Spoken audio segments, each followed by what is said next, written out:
Ouais, exactement. Donc, on a déjà fait la méditation qui a été enregistrée sur un autre Zoom. Donc, c'est pas grave du tout. Pas Très de problème. bien. Et donc, de quoi? Donc, bien sûr, on a médité sur la motivation. Donc, désolé, il n'y a pas de Bouddha avec les 112 signes, etc. C'est un Bouddha qu'il faut visualiser. Ce sont des dakini et des déités. Voilà. Voilà, Et c'est donc, joli. la prochaine fois, on en mettra un si vous voulez. OK. Et donc, de quoi est-ce qu'on a parlé la dernière fois? Ouh là là, ça remonte en plus, hein. C'était avant Noël, avant. Ouh là là, de quoi est-ce qu'on parle avec ce texte? De quoi s'agit-il? Est-ce qu'on parle. Il y avait beaucoup de karma. Mhm. Oui, on a parlé du karma.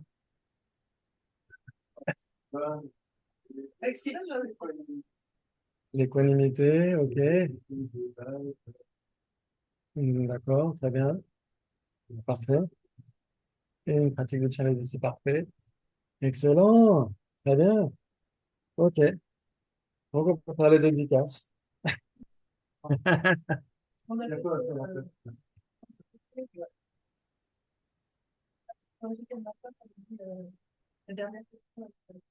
Ok. Bon, très bien. Et donc, ce texte, il parle de quoi alors?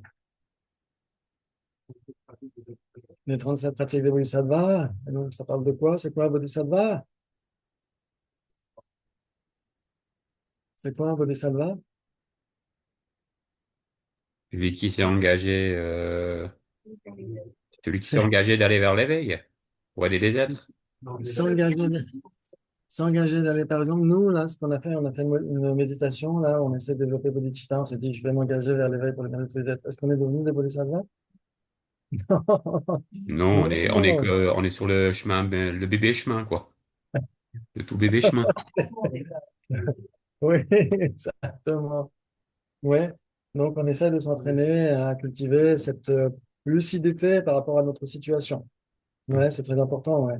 Ouais, déjà, Euh, dans un premier temps, hein. C'est-à-dire que oui, en effet, si on doit développer la bodhisattva pour le bien-être des êtres, il faut essayer d'avoir la conviction de ce qu'est la souffrance pour nous, déjà. C'est très important. Ouais. Et donc, c'est quoi la souffrance? De quoi est-ce qu'on parle? On peut parler de la souffrance.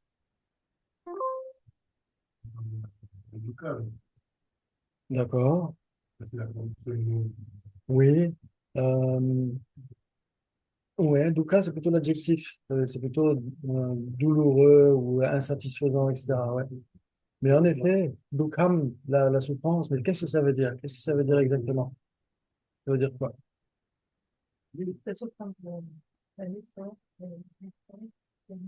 La souffrance de la naissance, l'existence de la mort. Je ne sais pas si tu entends, Daniel, quand on parle dans la salle.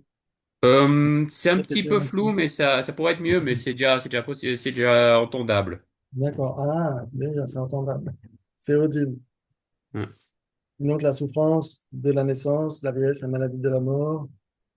OK. On parle de trois sortes de souffrance, ou six types de souffrance, ou huit types de souffrance, ou deux types de souffrance. On parle de beaucoup de souffrance. Est-ce que c'est pour déprimer?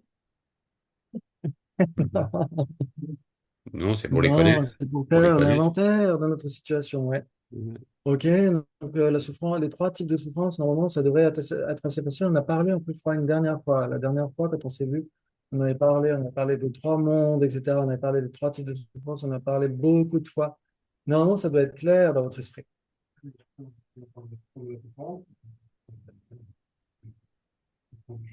Mm.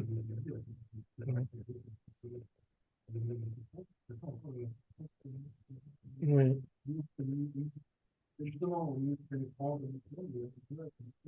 Exactement. Si on ne sait pas ce que c'est que cette souffrance la plus subtile, la souffrance, comment on peut l'appeler, omnipénétrante, omniprésente, etc. Même si omniprésente, ça fait un peu bizarre, ça voudrait dire que ça existe dans le continuum du Bouddha, mais ce n'est pas du tout le cas. On pourrait dire, il imprègne les agrégats contaminés ou la souffrance conditionnée ou conditionnante, vous pouvez l'appeler comme vous voulez. Si on ne sait pas vraiment ce qu'elle est, elle, si on renonce à la souffrance manifeste, si on renonce à la souffrance du changement, c'est pas le renoncement. C'est même pas le renoncement des points de vue bouddhistes. Si on veut que tous les êtres échappent à la souffrance et que ce n'est que la souffrance de la souffrance ou la souffrance manifeste et la souffrance du changement, ce n'est même pas bodhicitta. Donc c'est pour ça que c'est très important de comprendre ce qu'est cette souffrance, de comprendre les quatre nobles vérités. Ouais, quand on parle des vraies souffrances, on parle nécessairement surtout de cette souffrance la plus subtile. Donc si elle n'est pas vraiment comprise, on a peu de chance de développer le renoncement à bodhicitta. C'est très C'est en important quelque de... sorte le contenant des deux autres, non, on avait dit. Oui, Daniel? C'est en quelque sorte le contenant des deux autres, on avait dit, non? Exactement. C'est Hein, comme le contenant des deux autres. C'est à cause de la plus subtile qu'on a les plus grossières. hein. C'est-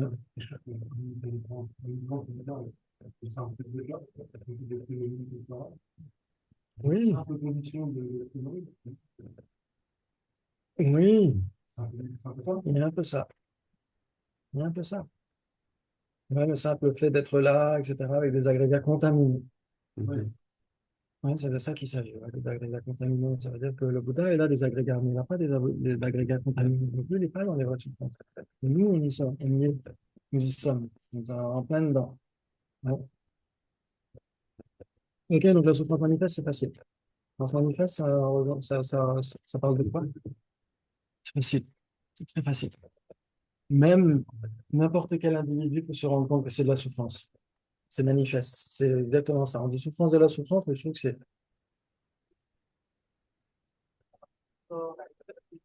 toutes les sensations déplaisantes. Exactement. Toutes les sensations déplaisantes. Ça, c'est très important après moi. Toutes les sensations déplaisantes. Physique, mentale. Ouais. Physique, ça peut être n'importe quelle sensation déplaisante, visuelle, auditive, olfactive, gustative, tactile.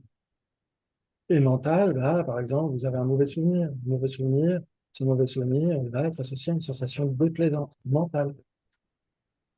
C'est de ça qu'il s'agit, ouais. Donc ça, c'est très important de garder ça à l'esprit, ouais. Très important. Non. Exactement, ça fait partie aussi, ouais. Quand on parle des souffrances physiques et mentales, ça peut être aussi une souffrance morale, une souffrance de l'esprit, etc.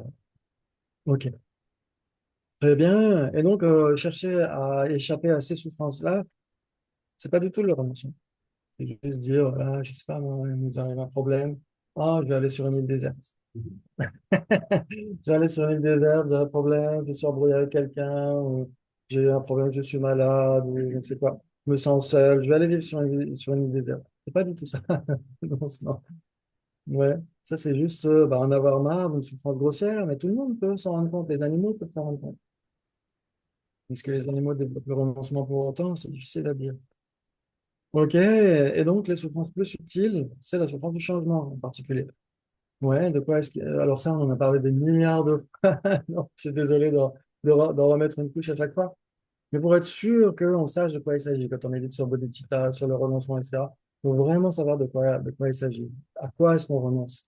Parce que ces deux niveaux de souffrance plus grossières n'impliquent pas nécessairement le renoncement à Bodhicitta. Mais il faut les comprendre pour aller comprendre la plus subtile. Et donc, la souffrance du changement, c'est facile.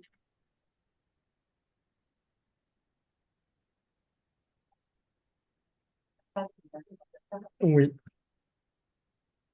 c'est la part. Exactement. C'est la part, ce sont toutes les sensations plaisantes. Donc, même si on n'est pas persuadé que c'est le bonheur, n'importe quelle sensation plaisante est nécessairement la souffrance du changement. C'est une souffrance déguisée. C'est un soulagement temporaire d'une souffrance de gros cœur. Et quand ça se transforme en souffrance manifeste, ce n'est plus la souffrance du changement. Ça devient la souffrance manifeste, exactement. Ouais. La souffrance du changement, c'est n'importe quelle sensation plaisante contaminée. Contaminée. Ouais, ça c'est très important. Puisque le Bouddha, il est dans la félicité pure et parfaite, etc. Est-ce qu'il a la souffrance du changement? Non! Et non, il ne l'a pas. Parce qu'il a Non, transcendé tout ça. Ok, très bien. Très bien, très bien. Ok, donc la souffrance du changement, ce sont toutes les sensations plaisantes contaminées, les sensations plaisantes mondaines, les sensations plaisantes samsariques, comme vous voulez les appeler. N'importe quelle sensation plaisante. Le goût d'un thé agréable, le fait d'être avec ses potes, sensation plaisante, etc. C'est une souffrance. Ça peut paraître déprimant, hein, mais en réalité, c'est juste une souffrance parce que, comme Sabine l'a dit, c'est ce qui nous piège dans le samsara. On est persuadé que le bonheur, c'est ça.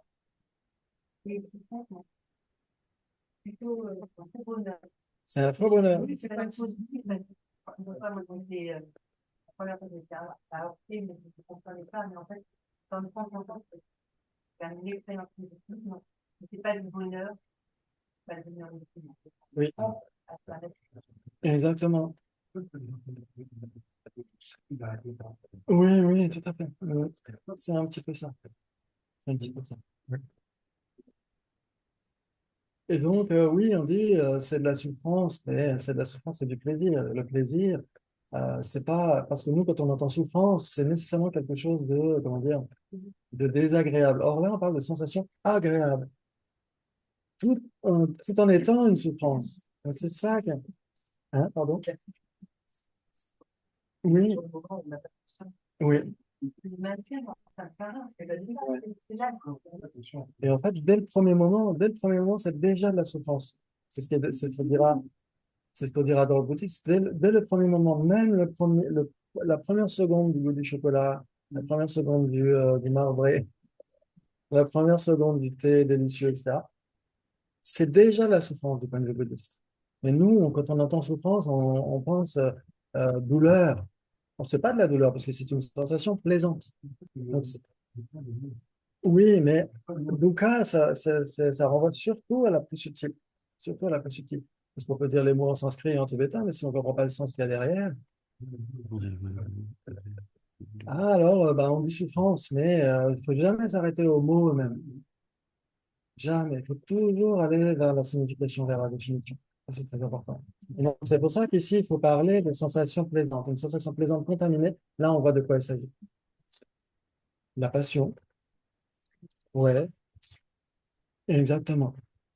Là, la passion, en effet, mais c'est vrai que le sens premier, mais maintenant, de nos jours, si tu dis, oui, au sens christique, etc., bien, oui, ou même pathos en grec, oui, oui, oui. Ça, ce qui a donné pathologie. Pathos, passion, pathologie, c'est le même truc. Oui, exactement. Mais en effet, nous, quand on étudiait la philo à Dessène, à l'époque, on parlait, il y avait un module sur les passions. Mais c'est vrai que nous, dans notre esprit d'étudiant, passion, c'est pas ta passion, ta vocation, ça n'avait rien à voir. Donc, c'est vrai que, oui, exactement, tout à fait, exactement. Mais c'est vrai que la passion, par exemple, la passion du Christ, c'est où il a vraiment souffert, enfin, d'une certaine manière, non? C'était pas la sensation plaisante, c'était pas plaisant. Alors que là, on parle vraiment là, on pourrait dire passion, c'est la souffrance grossière, la souffrance manifeste. Oui, Passion, ça évoque des plaisirs et des puissants, mm, mais au fond, c'est une chose qu'on retrouve sur le sens. exactement, tout à fait. Et de souffrance dans le sens de souffrance de douleur, non?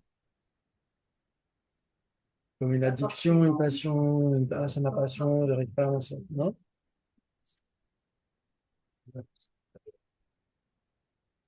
Quelque chose qui le rend pas heureux, pas Mm. forcément parce que ah, je me demande si la douleur est aussi bien physique. Ouais, moral. Oui, alors que là, c'est vraiment, c'est une sensation plaisante. Une sensation plaisante. C'est vraiment une sensation plaisante, mais comme elle est contaminée, c'est là où, en effet, déjà, elle ne va pas durer et dès le premier moment, c'est déjà de la souffrance, on ne s'en rend pas vraiment compte. C'est-à-dire que si on reprend un morceau de chocolat, puis un deuxième, puis un troisième, puis un millième, le millième, il y a peu de chances qu'on y arrive. Mais si on prend toute la tablette, au bout d'un moment, on en aura marre. Donc, ça veut dire qu'elle va se transformer en souffrance grossière.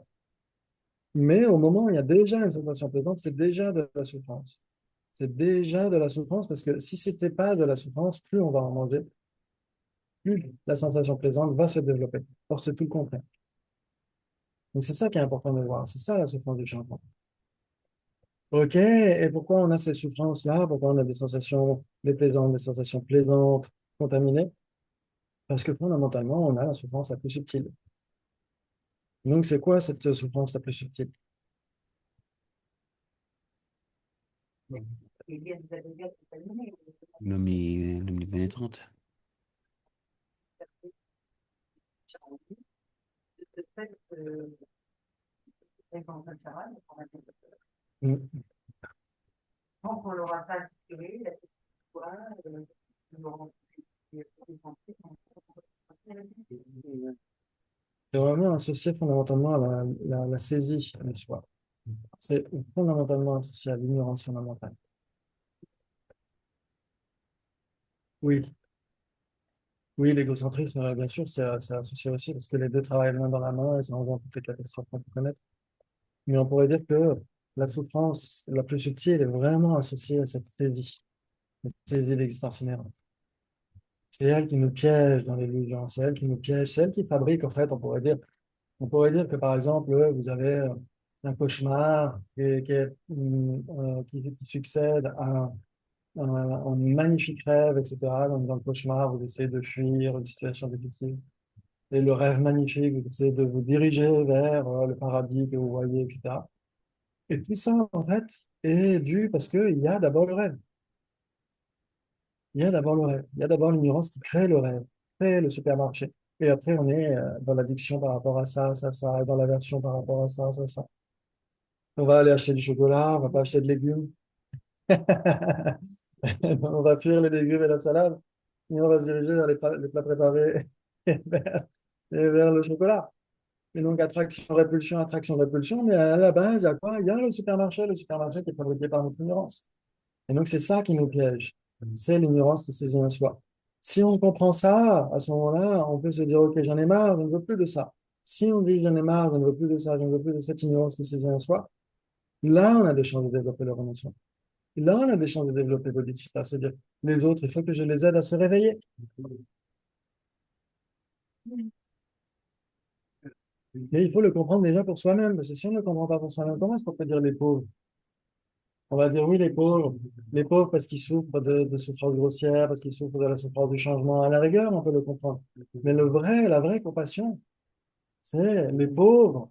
Ils sont dans le même cauchemar que moi, la même hallucination que moi.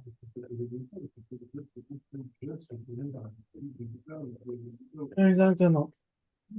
Ouais. Sauf que l'immense majorité, ils ne prennent en compte que la souffrance grossière. L'immense majorité n'ont même pas conscience que la souffrance du changement est la souffrance du changement et qu'il y a la souffrance la plus subtile.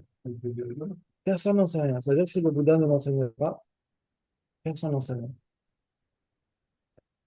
Ok, très bien. Ok, est-ce que ça vous parle, ce qu'on est en train de dire? Oui, Oui. bien, bien, bien. Ok, donc c'est très important. Essayez de bien garder ça à l'esprit parce que si on revient continuellement là-dessus, c'est parce que c'est le cœur même de la tradition bouddhiste, c'est le cœur même de pourquoi est-ce on se rencontre. C'est pour éliminer l'ignorance. Éliminer l'ignorance et cultiver le bon cœur. Ouais.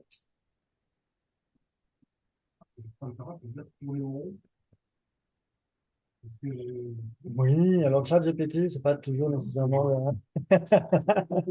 Ouais. Ouais.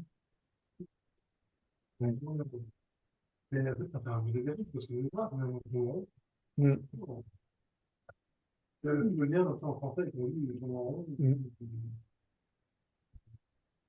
Mm. C'est ça. On est en route. Ok, très bien. Très bien, très bien. Et donc, ça, c'est toutes les premières strophes, normalement, non? Les premières strophes, 37 pratiques. On commence toujours par le renoncement, savoir ce que sont les quatre nobles vérités. Et ensuite, on essaie de l'appliquer aux autres. Ouais. Et donc, quand on parle des vraies souffrances, on parle surtout de la souffrance la plus subtile. On parle surtout de cette ignorance qui saisit en soi. Et donc, ça, c'est très important.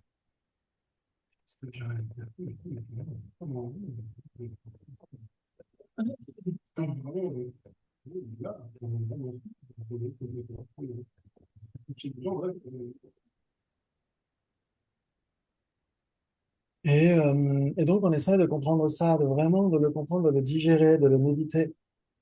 On essaie de comprendre pourquoi on a ces agrégats contaminés, qu'est-ce que sont ces agrégats, que veut dire la contamination, Mais ça, c'est très important de comprendre tout ça, ouais. Parce que ça doit commencer, bien sûr, par l'intellect. Souvent, on dit, oui, moi, je vais aller faire une retraite, je vais aller pratiquer, etc. Mais en fait, pratiquer quoi si on n'a pas compris ça? On n'a pas compris ça, mais sur ce que ces trucs-là. Pourquoi est-ce qu'on va pratiquer? Quel est l'intérêt? Chercher à fuir des sensations douloureuses? Il n'y a pas besoin d'aller faire une retraite pour ça. Il suffit d'aller en vacances. Si ce n'était que ça, les animaux y arrivent très bien à échapper à des sensations douloureuses. Et s'ils ont faim, ils vont aller manger. S'ils ont froid, ils vont aller au chaud. S'ils ont chaud, ils vont aller au frais, etc. Donc, les animaux y arrivent très bien. Il n'y a pas besoin d'être bouddhiste pour ça. Il n'y a pas du tout besoin d'être bouddhiste. Il n'y a même pas besoin d'être bouddhiste pour gérer les souffrances du changement. Ouais, ceux qui développent le niveau de concentration, etc. Sans être bouddhiste, ils y arrivent très bien. Ils peuvent arriver à des niveaux de la forme et du sans-forme. Il n'y a plus de souffrance du changement.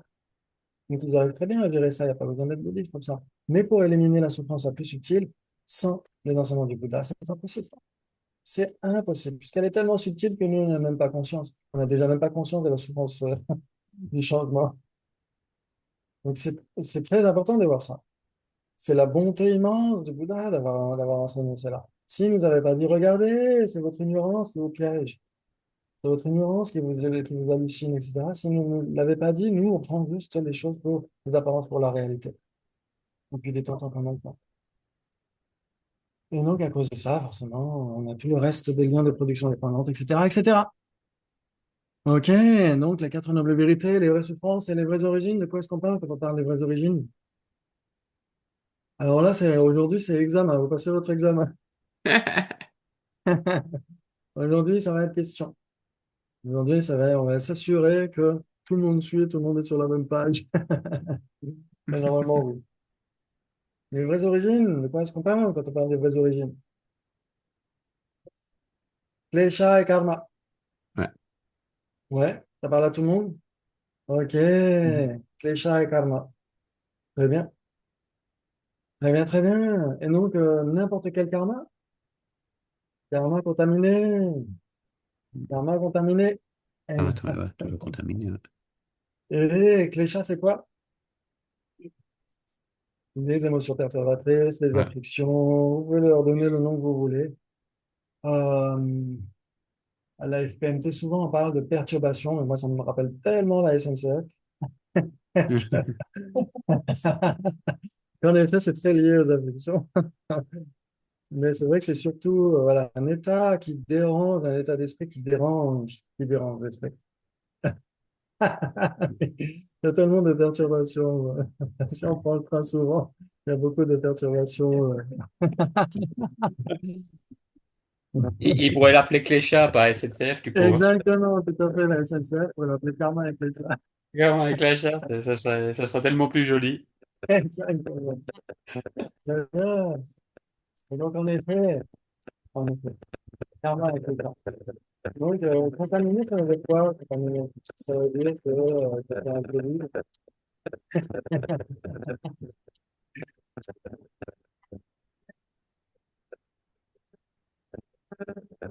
Oui, oui, oui, aussi. Oui. On va dire que si c'est non vertueux, c'est nécessairement contaminé. On va dire comme ça.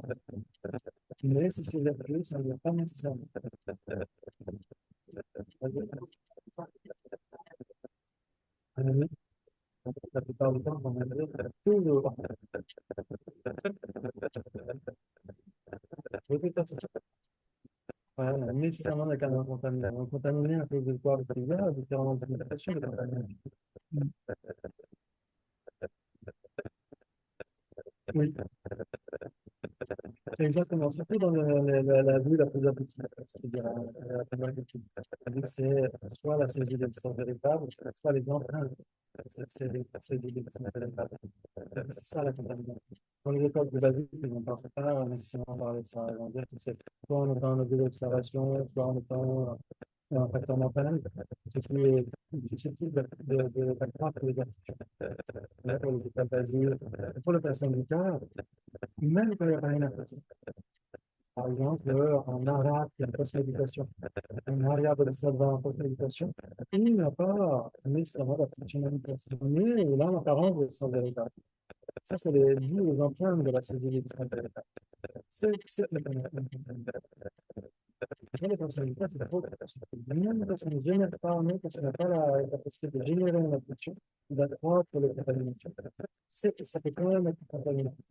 Parce que pour les écoles plus basiques, il faut que ce soit nécessairement ce qui va accroître les intuitions. C'est plus gros. Donc, contaminé, c'est ça que ça veut dire. Contaminé, ça veut dire que c'est produit par la saisie d'extinction minérale. C'est fabriqué par la saisie d'extinction véritable, saisie d'extinction minérale. C'est ça que ça veut dire. Ouais. Donc, c'est un activité dans le Prasanapada qui va dire ça. Ouais. Il est cité par la Matson Kappa, donc son commentaire au Madhyamaka Avattara. Et la définition de contamination dans les autres écoles, on la trouve dans les écoles philosophiques de Culture. Et donc, où il donne justement cette définition dans le Vedanta. C'est beaucoup plus possible, mais ça s'applique à toutes les écoles, sauf personnelles. Et donc, à chaque fois, les personnalités sont toujours extrêmement plus aiguisées. On va toujours donner quelque chose de plus spécifique. Ok, donc une contamination, c'est ça, un terme contaminé, la friction, etc. C'est nécessairement fabriqué par la cellule extérieure. C'est associé à l'apparence extérieure, aux empreintes de cette élément. C'est l'un ou l'autre. Grand rond, en tout cas. C'est l'un ou l'autre. Ok, impeccable. Et donc, si on a compris ça, on se dit, ah, mais non, notre ennemi, c'est ça, c'est l'ignorance qui s'est liée à soi, non? C'est celle qui nous piège, celle qui fabrique les termes contaminés, celle qui est à l'origine des autres infections. Si on est dans l'attachement, si on veut à tout prix, ceci et cela, si on est dans l'aversion, si on est dans la colère, dans l'orgueil, dans la jalousie, etc., c'est parce que nécessairement à la base, dans cette saisie d'existence de l'objet, de nous-mêmes, de la situation, etc., nécessairement. Nécessairement. On a dit, c'est ça qui fabrique le rêve, et au sein du rêve, c'est là où la attraction, mais à la base, il y a ce qui fabrique le rêve. Et c'est le rêve, c'est l'ignorance. Ouais, vous êtes d'accord? Vous avez le droit de ne pas l'être. Il y a juste un petit écho sur le son, Christophe. Je sais Il y a pas un s'il y a un écho. téléphone à côté de l'ordinateur ou un truc comme ça qui interfère. Non. Mais c'est exactement ça. Est-ce que tu veux que je mette bas? Si je mets bas comme ça, c'est mieux ou pas? Ouais, mais il y a un petit... je t'entends mieux, mais il y a ce bruit de fond qui est... Alors le bruit de fond, peut-être c'est à cause du PC qui fait Ouais. son bruit d'hélicoptère. Ah, il fait le bruit d'hélicoptère. Ouais. Il a pris le drone. Et si je rapproche le micro de moi, Là, c'est ça peut beaucoup le mieux, ouais. faire? Ça, Ok, c'est beaucoup mieux, ouais. Super. impeccable. Et puis, il y a moins de bruit de fond. Ouais. Tu sais, ça faisait comme un petit écho. Ouais, ça doit être les interférences. Ouais, ouais, c'est les Ok, petits gremlins dans le ouais, potage. très bien, très bien, très bien. Ok, donc après, bien sûr, il faut bien sûr comprendre ce que veut dire existence véritable, saisie d'existence véritable, etc., etc. Donc là, après, ça nécessite plus de discussion, mais au moins, si on a compris ça, c'est déjà énorme. C'est déjà énorme. Ouais, donc on a compris ce qu'étaient les vraies origines. Et donc forcément, si on a compris ce que sont les vraies origines, on a des chances de s'en débarrasser. Si on ne sait pas ce qui produit nos souffrances, si on ne sait pas ce qu'est la nature de la souffrance la plus subtile, impossible de chercher à s'en débarrasser, impossible de développer positivement. Ouais. Ok, magnifique. Oh là là, c'est super. C'est super parce qu'on commence à débusquer la racine du problème. Ça, c'est très important. Enfin, on a l'occasion de le faire, on a le luxe de se poser la question, quelle est la racine de tous mes problèmes? Quelle est la racine de tous les problèmes que les gens ils ont? Regardez dans vos familles, regardez ailleurs. Regardez ce qui se passe. À chaque fois, il y a nécessairement la saisie d'existence véritable. Oh, à chaque fois, vous entendez les embrouilles qu'il peut y avoir dans la famille ou ailleurs, etc. Regardez, à chaque fois, il y a la saisie d'existence véritable. Nécessairement. Mais tout le monde en sait quelque chose. C'est universel. Là, je suis en train de parler, mais vraiment, tout le monde se reconnaît là-dedans. Il n'y a pas quelqu'un qui a plus de problèmes que d'autres, ou quelqu'un qui a une famille plus problématique que l'autre. Impossible. Impossible. Si tu creuses derrière tout ce qui se passe, Exactement, exactement, c'est ce qui nous rapproche tous. Ok, très bien. Bon, peut-être que mes nièces, un jour, je regarderai les replays. Je rigole. Ok, très bien, donc la saisie d'existence véritable, est-ce que c'est quelque chose qui est philosophiquement acquis? Est-ce qu'il faut mettre le nez dans des bouquins pour la saisir ou pas? Est-ce qu'il faut mettre le nez dans des bouquins pour avoir cette ignorance ou pas? Non. Pour la comprendre, exactement. Pour la comprendre, mais pour l'avoir. Ah non, mais c'est Pour l'avoir, c'est inné. Même en étant bouddhiste, comment ça, même en étant bouddhiste? C'est-à-dire qu'on l'a plus quand on n'est pas bouddhiste? Non, c'est pas ça, c'est pas ça.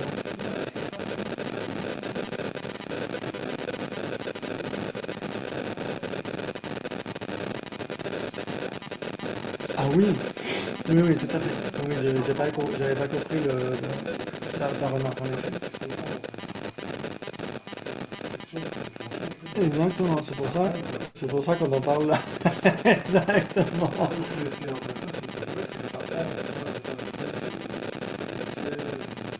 Et c'est ce qu'on disait tout à l'heure, si le Bouddha n'était pas là pour nous dire ce qu'est la racine de la souffrance, jamais on pourrait le savoir de nous. Jamais on pourrait le savoir de nous. C'est tellement subtil. C'est tellement subtil. Nous, on a tellement l'habitude de prendre les apparences pour la réalité que le Bouddha est tellement révolutionnaire en disant non, non, les apparences ne sont pas la réalité. Tout ce qu'on voit, tout ce qu'on entend, etc., ce n'est pas la réalité. Surtout pas, c'est à l'opposé de la réalité. Ça apparaît à l'opposé de la réalité. Si le Bouddha n'était pas là pour nous, oui, si le Bouddha n'était pas là pour nous le dire, jamais on ne pourrait s'en rendre compte. Donc c'est pour ça qu'on dit oui chez les bouddhistes, parce que c'est là où le Bouddha en parle. Mais ça ne veut pas dire qu'on est bouddhiste, en effet, et qu'on va nécessairement se débarrasser de cette ignorance. En effet, si on ne fait pas un effort, si on ne fournit pas un effort, si on ne cherche pas à savoir, etc., eh ben on traîne avec ça encore. Donc c'est pour ça que c'est important d'en parler, ouais. Donc, en effet, c'est inné. C'est inné, ça veut dire qu'on est en balle avec nous. On est venu avec ça. On est venu avec ça, mais ça peut être renforcé par une étude, une éducation. Ouais, ça peut être renforcé par plein de trucs différents. Ouais. Donc, si c'est renforcé et que ensuite ça devient intellectuellement acquis, on a les deux. On a la saisie innée plus une saisie acquise. Une saisie acquise, c'est pas nécessairement une saisie d'un soi grossier. Ça peut être aussi la saisie du soi subtil. C'est-à-dire que la saisie du soi subtil, on l'a de manière innée de toute façon, ça c'est obligatoire. Et en plus, on peut renforcer ça par une éducation un peu, on pourrait dire, à côté de la plaque. On va nous dire, bah si, tu as un soi absolu, etc., etc. Donc, ça peut, dans ce cas-là, on a les deux. On a la saisie acquise et la saisie innée. Ouais. Mais entre saisie acquise et saisie grossière ou saisie subtile, et saisie innée et saisie subtile, il y a à chaque fois quatre possibilités. Entre saisie innée et saisie subtile, il y a quatre possibilités. Et entre saisie grossière et saisie acquise, il y a quatre possibilités. Donc c'est pas parce que c'est grossier que c'est nécessairement acquis, c'est pas parce que c'est inné que c'est nécessairement subtil. Ouais, je sais pas si c'est... Ça commence à... Ouais. Oui. Oui. Ça veut dire qu'une saisie innée peut être une saisie d'un soi grossier, ça peut être une saisie d'un soi subtil. On peut saisir notre personne comme étant autosuffisante et substantielle, ou on peut saisir notre personne comme étant inhérente. Ouais, donc si c'est inhérent, c'est subtil. Et c'est nécessairement inné aussi. Et la saisie grossière, la saisie d'un soi autosuffisant et substantiel, elle est aussi innée. Même pour les personnes écartes. Oui, exactement. Mm.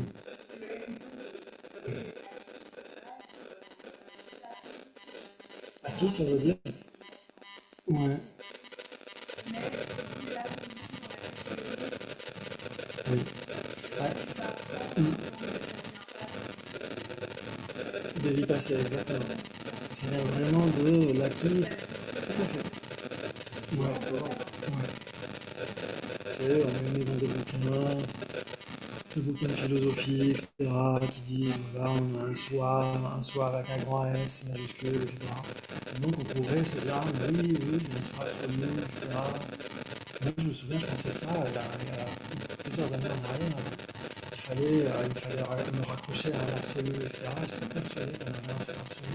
Parce que justement, j'avais lu dans des bouquins sur les traditions bouddhistes, etc. Et donc ça me confortait. Donc ça, c'était une saisie grossière. Si c'était une saisie d'un soi autosuffisant substantiel ou une saisie d'un soi permanent, unitaire, autonome, etc. Si c'est à cause d'une éducation, parce qu'on a mis dans des bouquins, c'est une saisie acquise. Oui, aussi dans certains cas, ou la psychologie. Mm. Oui, la psychologie. Ça peut être ça aussi, si ça renforce ce sentiment-là. Oui.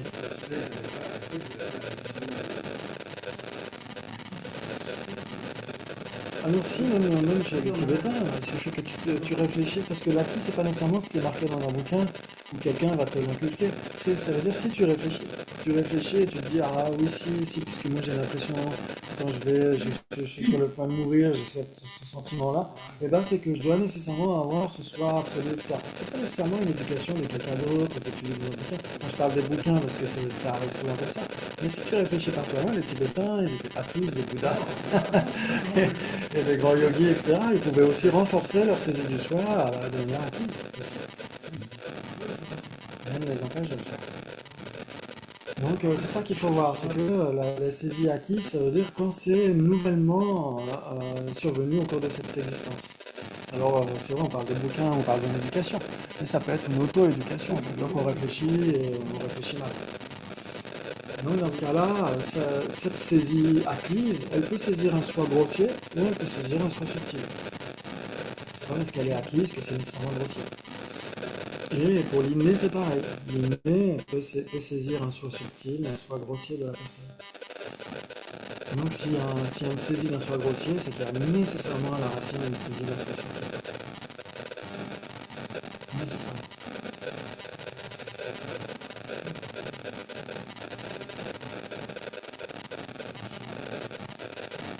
Oui.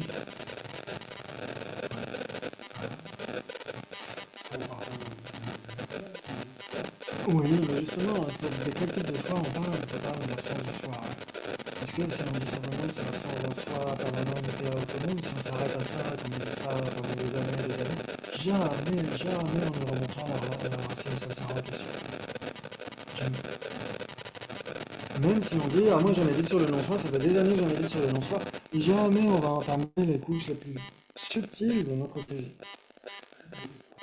Et donc on pourrait avoir un ego extrêmement fort, vouloir à tout prix avoir raison, avoir les derniers mots, etc., vouloir se battre avec quelqu'un, etc., parce qu'on n'a plus les mots, regardez ce qui se passe dans les nouvelles. Ouais, on n'a plus les mots pour débattre, pour discuter sur le fond, qu'est-ce qui se passe, et là on sort les points. Ouais, et donc, pourquoi? Parce qu'on va à tout prix avoir raison, on est persuadé que l'autre a tort de manière inhérente. Et donc, imaginons, on peut très bien méditer pendant des années sur le non-soi, mais si on n'attaque pas cette saisie la plus subtile, eh ben, on peut avoir un ego très fort en étant persuadé d'être une personne très spirituelle. Et c'est là où on se plonge dans l'erreur encore, et on entretient les trucs, on dit, ah mais cette personne, ça fait des années qu'elle pratique le dharma.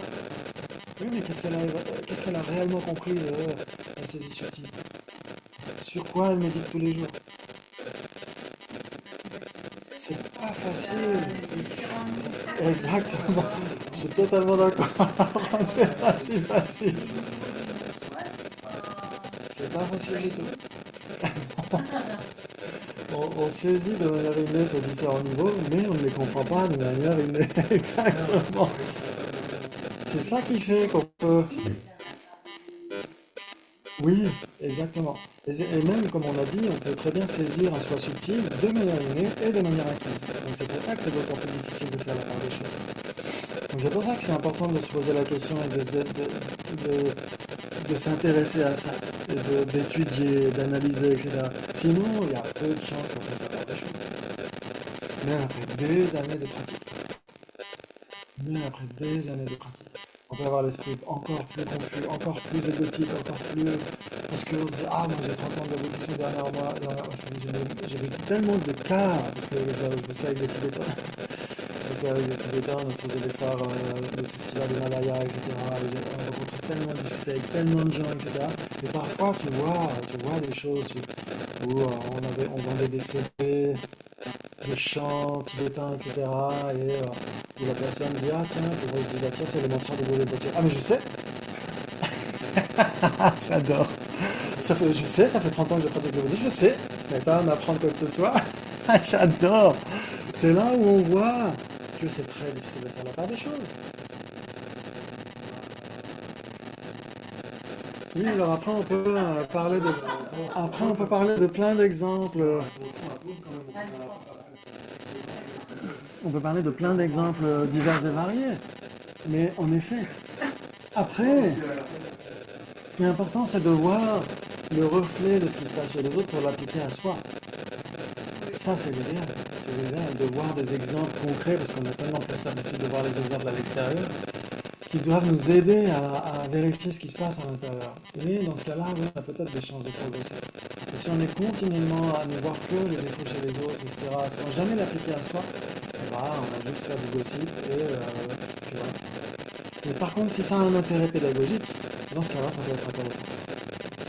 Dans ce cas-là, ça peut être intéressant de voir, parce que, mais en même temps, c'est vraiment que le prémisse, c'est-à-dire c'est voir le défaut de, ah oui, mais moi je sais, ça fait 30 ans, etc., etc., donc je sais, et de voir comment est-ce qu'il y a ça chez nous, est-ce qu'il y a ça chez nous ou pas, est-ce qu'il y a, et de faire la part des choses, et de, bien sûr d'étudier, parce que comme on a dit, on ne peut pas faire ces distinctions comme ça si on ne les a pas au moins comprises intellectuellement.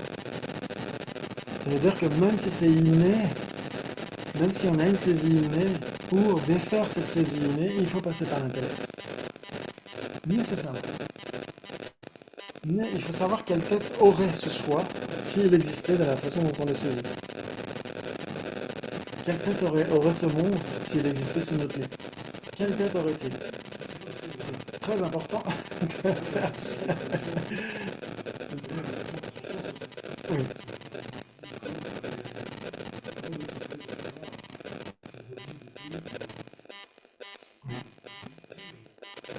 Mais la méditation, sans la compréhension, elle ne mène nulle part. Nulle part.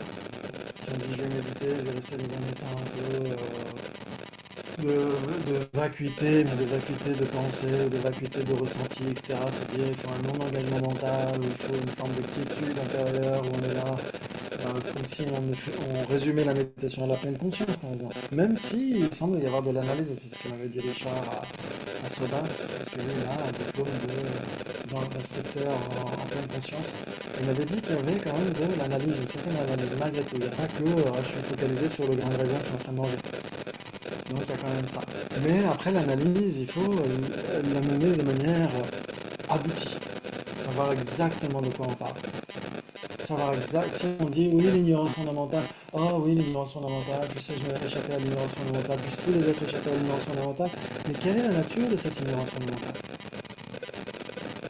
Si on ne voit pas quelle tête elle aurait si elle existait, comment la réfuter? Comment réfuter ce type de saisie si on ne comprend pas vraiment de quoi il s'agit?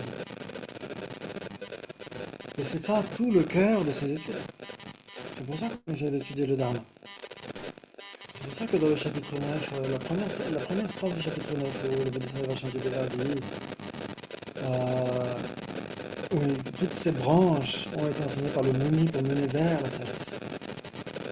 Toutes ces branches, tous ces auxiliaires, tous ces préliminaires, etc., ont été enseignés par le sage, par le Bouddha, pour mener vers la sagesse. Ça devrait être notre motivation. Pourquoi est-ce que je pratique? Pourquoi est-ce que je fais un rituel? Pourquoi est-ce que je fais ceci et cela? Pour éliminer mon ignorance fondamentale et pour aider les autres à en faire autant. Et donc, pour développer des mérites, désépaissir nos voiles et essayer de comprendre quelle est cette saisie.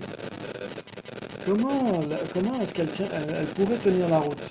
Comment est-ce que ce soi, s'il existait vraiment, pourrait exister, pourrait être cohérent, logique, rationnel? Impossible. Et donc ça nécessite beaucoup d'études, de réflexions, etc. Donc c'est pour ça que si ça vous intéresse, je ne sais pas si j'ai le droit de faire la pub pour d'autres programmes quand c'est officiel. Donc on en parlera à titre individuel entre potes, d'autres programmes qui existent, etc. Parce qu'en général, quand on est dans un truc officiel de la FPMT, on n'a pas nécessairement à faire de la pub pour d'autres trucs, etc., qui ne sont pas nécessairement inclus là-dedans. Donc c'est surtout à titre personnel, à titre entre potes, qu'on pourra évoquer d'autres programmes qui existent par rapport à justement cette sagesse de la vacuité. Ok, après pour le programme pour Geshe Jampel, Jean-Paul lui-même avait posté sur le groupe de Martini. Il avait posté sur le groupe de Martini des classes de Geshe Jampel là-dessus, où justement il enseigne exclusivement sur la sagesse de la vacuité. Exclusivement sur le traité racine de Ariana Garjuna, avec le commentaire de la Matsu Kappa et les enseignements de sa sainteté. Et donc Geshe Jampel redonne l'essence de tout ça. Et donc ça, on peut en parler parce que justement Jean-Paul en avait parlé sur le WhatsApp. Très bien. Et donc c'est toujours important de se poser ce type de questions-là. Ouais. Qu'est-ce que l'ignorance? Comment est-ce qu'on saisit le soi? Quelle tête aurait ce soi s'il existait, etc. S'il existait de la façon dont on peut le saisir, etc. Mais c'est bien sûr que c'est très difficile en méditation. Quand on médite sur la vacuité, vous méditez sur la vacuité tous les jours. Mais quel type de vacuité? Est-ce que c'est la vacuité d'un soi unitaire, permanent, autonome? Est-ce que c'est la vacuité d'un soi autosuffisant et substantiel? Est-ce que c'est la vacuité d'un soi inhérent? Que veut dire exister de manière inhérente? Que veut dire exister de manière véritable? Ça nécessite énormément d'intellect, de raison, de rationalité. Nécessairement. Parce que si on veut pratiquer le non-soi, méditer sur la vacuité, pour pratiquer le yoga de la déité, etc., c'est impossible si on n'a pas cette compréhension-là. Alors on peut simuler, c'est ce que disent les textes, ils disent vous pouvez simuler que l'ordinateur se fond dans la claire lumière, ou le Kapala, ou n'importe quel objet, etc., se fond dans la claire lumière, vous simulez, vous visualisez. Mais en réalité, que voudrait dire ça, si c'était vraiment la méditation sur la vacuité? Là, ça nécessite de se poser ces questions-là. Ok, très bien, très bien, très bien.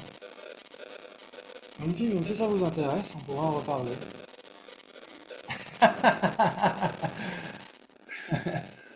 Ok. Et donc là, c'était par rapport au renoncement et à bodhicitta. Et ensuite, dans le texte, on a bien sûr donc, la suite des quatre nobles vérités. On a les vraies cessations et les vraies voies.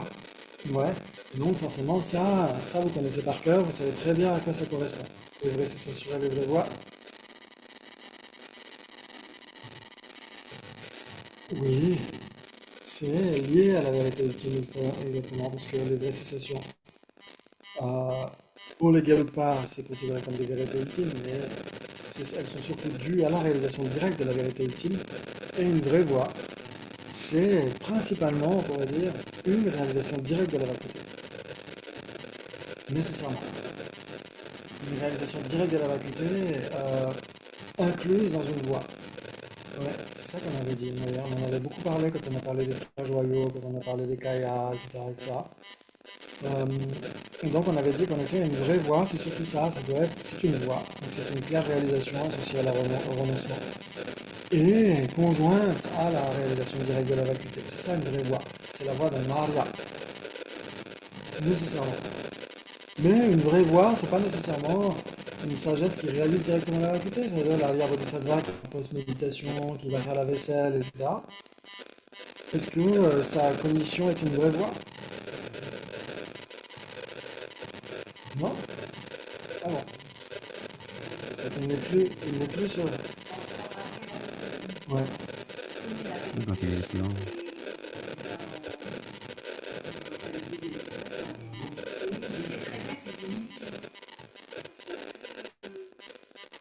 Est-ce qu'un Arya qui n'est pas un Bouddha voit de toute façon les deux vérités en même temps? Il n'est pas un Bouddha?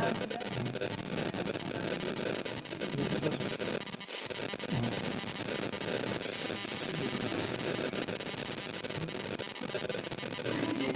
Oui.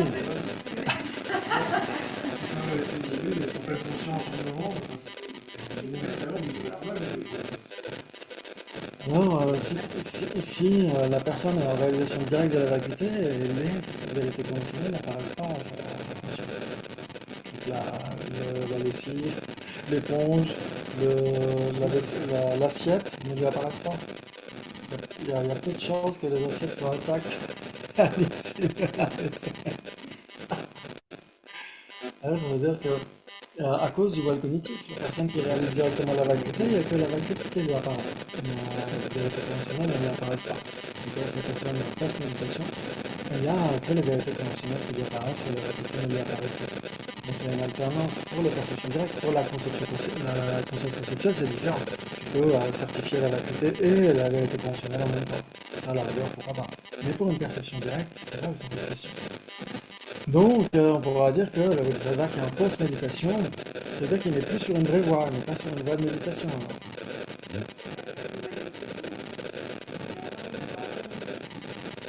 Alors, on pourrait dire soit il est sur la ouais, vision, méditation. Ah, oui. Oui.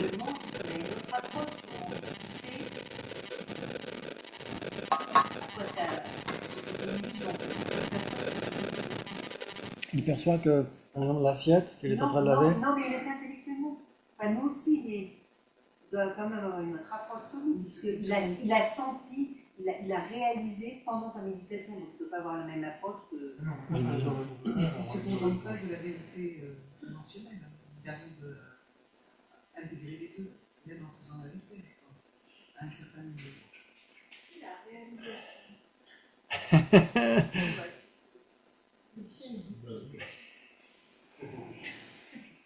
Si la réalisation, c'est la vraie voie, il a toujours réalisé. Donc, il est toujours sur sa vraie voie. Oui. Mais il y a encore ces voiles cognitives qui fait que ça lui apparaît. Donc, il n'a pas parachevé la voie. Mais il est sur la voie. Oui.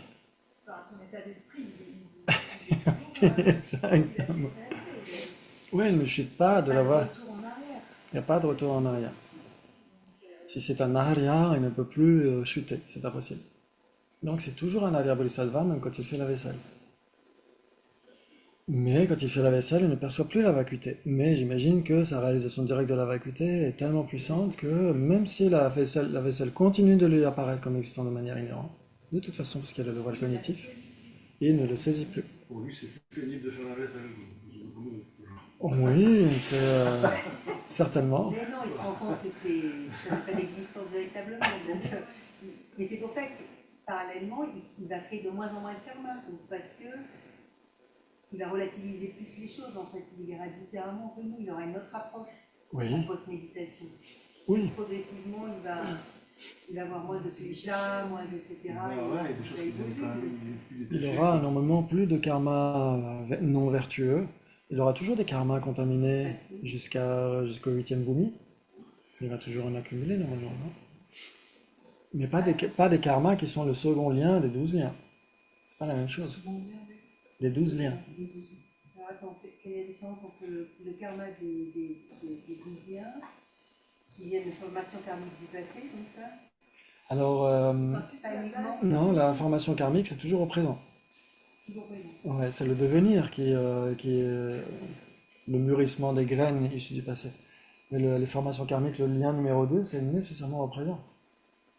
Ça veut dire que c'est là, maintenant, tout de suite, la personne va accumuler un karma sous le coup de l'ignorance fondamentale. Or, un Arya Bodhisattva, sa sagesse de la vacuité est tellement puissante qu'il a l'ignorance fondamentale, mais pas l'ignorance qui est le premier lien. Ah, le deuxième lien, c'est pas l'ignorance, c'est l'ignorance. Non, le deuxième lien, c'est les formations karmiques. Le deuxième lien, c'est les formations karmiques qui sont issues nécessairement du premier lien, donc l'ignorance qui est le premier lien. Exactement. Or, un Arya Bodhisattva, sa réalisation directe de la vacuité est tellement forte qu'il n'a plus le premier lien. Il y a toujours l'ignorance, parce qu'il n'est pas encore au 8e bhumi, il n'a pas éliminé encore toutes les afflictions. Il y a toujours l'ignorance dans son continuum. Mais son ignorance n'est pas assez puissante pour qu'il accumule des karmas à cause de cette ignorance. Donc il a l'ignorance, mais plus l'ignorance qui est le premier lien. Et il a du karma, mais plus le karma qui est le second lien. Il a bousillé l'horloge des 12 liens, en fait, d'une certaine manière. Mais il continue sur la base de l'ignorance, non fondamentale. Il continue à créer du karma vertueux et Il y a certainement, oui, de la contamination. Dans ce cas-là, oui, c'est plus le premier lien, ça veut dire que ça ne peut plus le propulser dans le samsara. C'est ça que ça veut dire en fait. Quand c'est les 12 liens, ça veut dire que ça propulse dans le samsara. Lui, on pourrait dire, un Arya Bodhisattva, il pourrait utiliser à la rigueur les 12 liens à son avantage pour renaître dans des endroits qui peuvent être utiles pour les êtres, etc. Mais plus sous le pouvoir de ces afflictions. Et sa sainteté est claire, il est clair par rapport à ça. Il dit un Arya Bodhisattva n'a nécessairement plus l'ignorance. Il a l'ignorance, mais pas l'ignorance qui est le premier lien. Il a toujours l'ignorance fondamentale, mais pas l'ignorance qui est le premier lien. Si on parle d'un Arya Bodhisattva sur le Bhumi 1 à 7, quelqu'un qui n'a pas encore éliminé le voile afflictif, il a toujours ces afflictions dans son continuum. Mais elles ne sont plus assez manifestes pour le faire renaître malgré lui, etc. Donc c'est ça qui fait la différence. Et donc il est toujours sur une vraie voie, même quand il fait la vaisselle. Il est toujours sur une vraie voie parce que il n'a pas le choix, il est nécessairement sur une voie vers l'éveil. Et donc il n'est pas sur le véhicule fondamental, il est sur une voie mahayaniste et il est sur une vraie voie parce qu'il a une réalisation directe de la vacuité. Mais en post-méditation, sa réalisation directe de la vacuité est toujours dans son continuum, mais elle n'est plus effective. C'est-à-dire Ouais, que Je ne vois pas la faculté de la vaisselle. Non, il ne la voit pas. Il la comprend, il sait que la vaisselle est semblable à l'illusion. Elle apparaît comme existant de manière inhérente, mais totalement dénuée d'existence inhérente. Donc ça, il le réalise. Mais la vacuité ne lui apparaît pas en post-méditation. c'est pas possible. Donc, C'est possible, mais pour un Bouddha. oui, non. Ouais. Donc c'est ça qui pose question. Mais ça, le fait que sa cognition qui pense à la vaisselle, etc., etc., reste une vraie voie. Pourquoi? Parce qu'elle est conjointe à la réalisation directe de la vacuité. Conjoint, ça veut dire influencé par. Ça ne veut pas nécessairement dire que ce soit exactement en même temps. quand on dit qu'il n'a plus le premier lien de l'ignorance du lien, ça veut dire que cette ignorance qui nous propulse dans le samsara, comme il a réalisé directement la vérité, il ne pourra plus revenir dans le samsara. Oui. Mais il a quand même Il y a toujours du grain intérieur. voilà, il a toujours ces empreintes qui fait que il y a cette ignorance qui demeure jusqu'au 8e. De toute façon. Exactement. Mais certains disent que oui, il peut reprendre naissance en dépendance du karma et des afflictions, mais pas sous le pouvoir du karma et des afflictions. S'il le choisit. Oui, exactement. Ça veut dire qu'il peut utiliser ça pour renaître dans des endroits pour aider les êtres, etc. Mais c'est pas sous le pouvoir, contrairement aux êtres ordinaires, etc. C'est ça qui fait la différence. Et donc, s'il a une réalisation directe de la vacuité, il a nécessairement une vraie voie dans son continuum. Donc, c'est nécessairement un Arya, donc c'est nécessairement un Arya Sangha. Est-ce que vous avez besoin d'une pause? Ouais. On finit à quelle heure? C'est en midi 5, j'avais dit Cédric, mais après on peut changer. Ok. Commencer plus tard, c'est qu'il envoie un message. Ouais, comme on a commencé un peu plus tard, est-ce qu'on a besoin d'une pause? Ouais, vous voulez vraiment... Ouais? Ouais? Ouais, ça va. Vous voulez. Parce qu'il reste 40 minutes. Juste un peu d'eau. Ouais, ça va? Ok. Tout bon pour moi.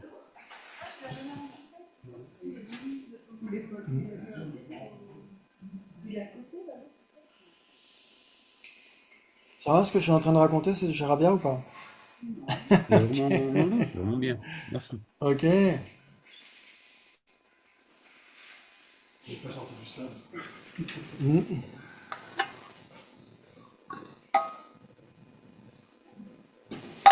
Très bien. C'est justement ce qu'on était en train de discuter dans le Masters cette semaine Ouais. sur l'Arya Bodhisattva justement. Ouais. Avec commencé ces parties-là dans le texte Chandrakirti. Ah, très bien. Bah oui, parce que le texte d'Acharya Chandrakirti, c'est à partir du premier Bhumi. Donc c'est nécessairement des Arya Bodhisattva, exactement. On est un peu Là, avant ça, on est juste un peu, on n'a pas encore commencé le premier Mind Generation comme on dit, mais d'accord. on est voilà, juste dans l'intro, enfin, on est en train d'arriver là-dessus gentiment. Ouais. Parce que les 10 chapitres, c'est par rapport aux perfections qui sont actualisées dans le continuum des Bodhisattvas. Donc ils parlent nécessairement des Arya Bodhisattvas, exactement. Ils parlent des 10 Bhumis en réalité. Ouais, c'est ça. Ouais. C'est bien. Ouais, super texte. C'est vraiment chouette. Mm. Donc c'est important à comprendre. Par rapport à la pratique justement de Shamatha, c'est important de réussir à stabiliser Mm. et puis de pouvoir fixer. Oui, tout à fait. Ouais, ça dépend, faut de l'entraînement. C'est comme dans tout, hein, c'est comme n'importe quel domaine, hein. On s'entraîne. On s'entraîne. Mm. Oui, oui, oui. Mm. Ouais, très bien. Donc, on a parlé en fait des bases de ce texte-là, parce que ce texte-là, forcément, il parle de l'attitude supérieure, hein, dans le Lamrim. Et donc, forcément, l'attitude supérieure, elle repose sur l'attitude intermédiaire, qui repose sur l'attitude initiale.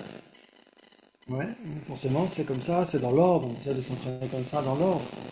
Après, quand la personne devient vraiment un bodhisattva, si cette personne est entrée dans le Mahayana d'emblée, on pourrait dire, sans être entrée dans un autre véhicule avant, cette personne réalise directement bodhicitta et le renoncement, spontanément, nécessairement.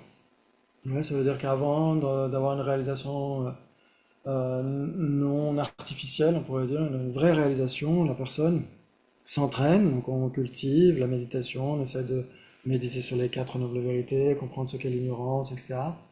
Et on essaie de cultiver le renoncement, de méditer, de faire en sorte que notre esprit devienne le renoncement. Et ensuite, on passe sur bodhicitta, etc. On essaie de l'appliquer à tous les êtres avec les différentes méthodes qu'on a déjà vues. Et quand la personne a une réalisation des deux de manière spontanée, les deux sont en même temps, on s'en continue. Alors ça, oui, ça c'est le week-end prochain à Martigny. Et donc la personne a les deux dans son continuum. Elle a non seulement bodhicitta spontané, mais en plus le renoncement spontané, nécessairement. C'est comme on a dit, une voie, c'est une claire réalisation associée à la pensée du renoncement.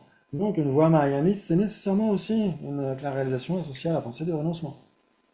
Ouais, avec un renoncement spontané. Le bodhisattva a nécessairement un renoncement spontané. Mais avant d'avoir tout ça, bien sûr, on essaie de s'entraîner, on essaie d'employer ces textes-là pour s'entraîner, pour méditer ce que disent ces textes-là. C'est comme ça qu'on s'entraîne, ouais. Ça, vous savez déjà comment on procède. Ouais. Ok, très bien, très bien. Très bien. Magnifique. Ok. Et donc, voilà, on essaie de s'entraîner, on essaie de voir ce que dit le texte. Que dit le texte? Ah, alors on va demander, parce que je ne l'ai pas sous les yeux, mais je pourrais l'avoir pour cet après-midi. Donc normalement, la dernière fois, on a parlé des 9 stades pour développer bodhicitta en fonction de l'égalisation et l'échange de soi avec autrui. C'est ça qu'on a médité la dernière fois. Normalement, quand on s'est vu. On avait parlé des 9 étapes, même si dans le texte de Bodhisattva Shantideva, il y en a 5. Nous, on parle de 9 parce que Vinaya Gandhamdul, l'un de mes enseignants, on parle de 9 étapes de méditation sur l'égalisation de soi avec autrui. Et bien sûr, c'est pas lui qui l'a inventé. Tout ça, bien sûr, c'est indépendance des enseignements de sa santé, etc. Donc, vous les connaissez par cœur parce que vous méditez sur Bodhicitta tous les jours. Et donc, vous connaissez les stades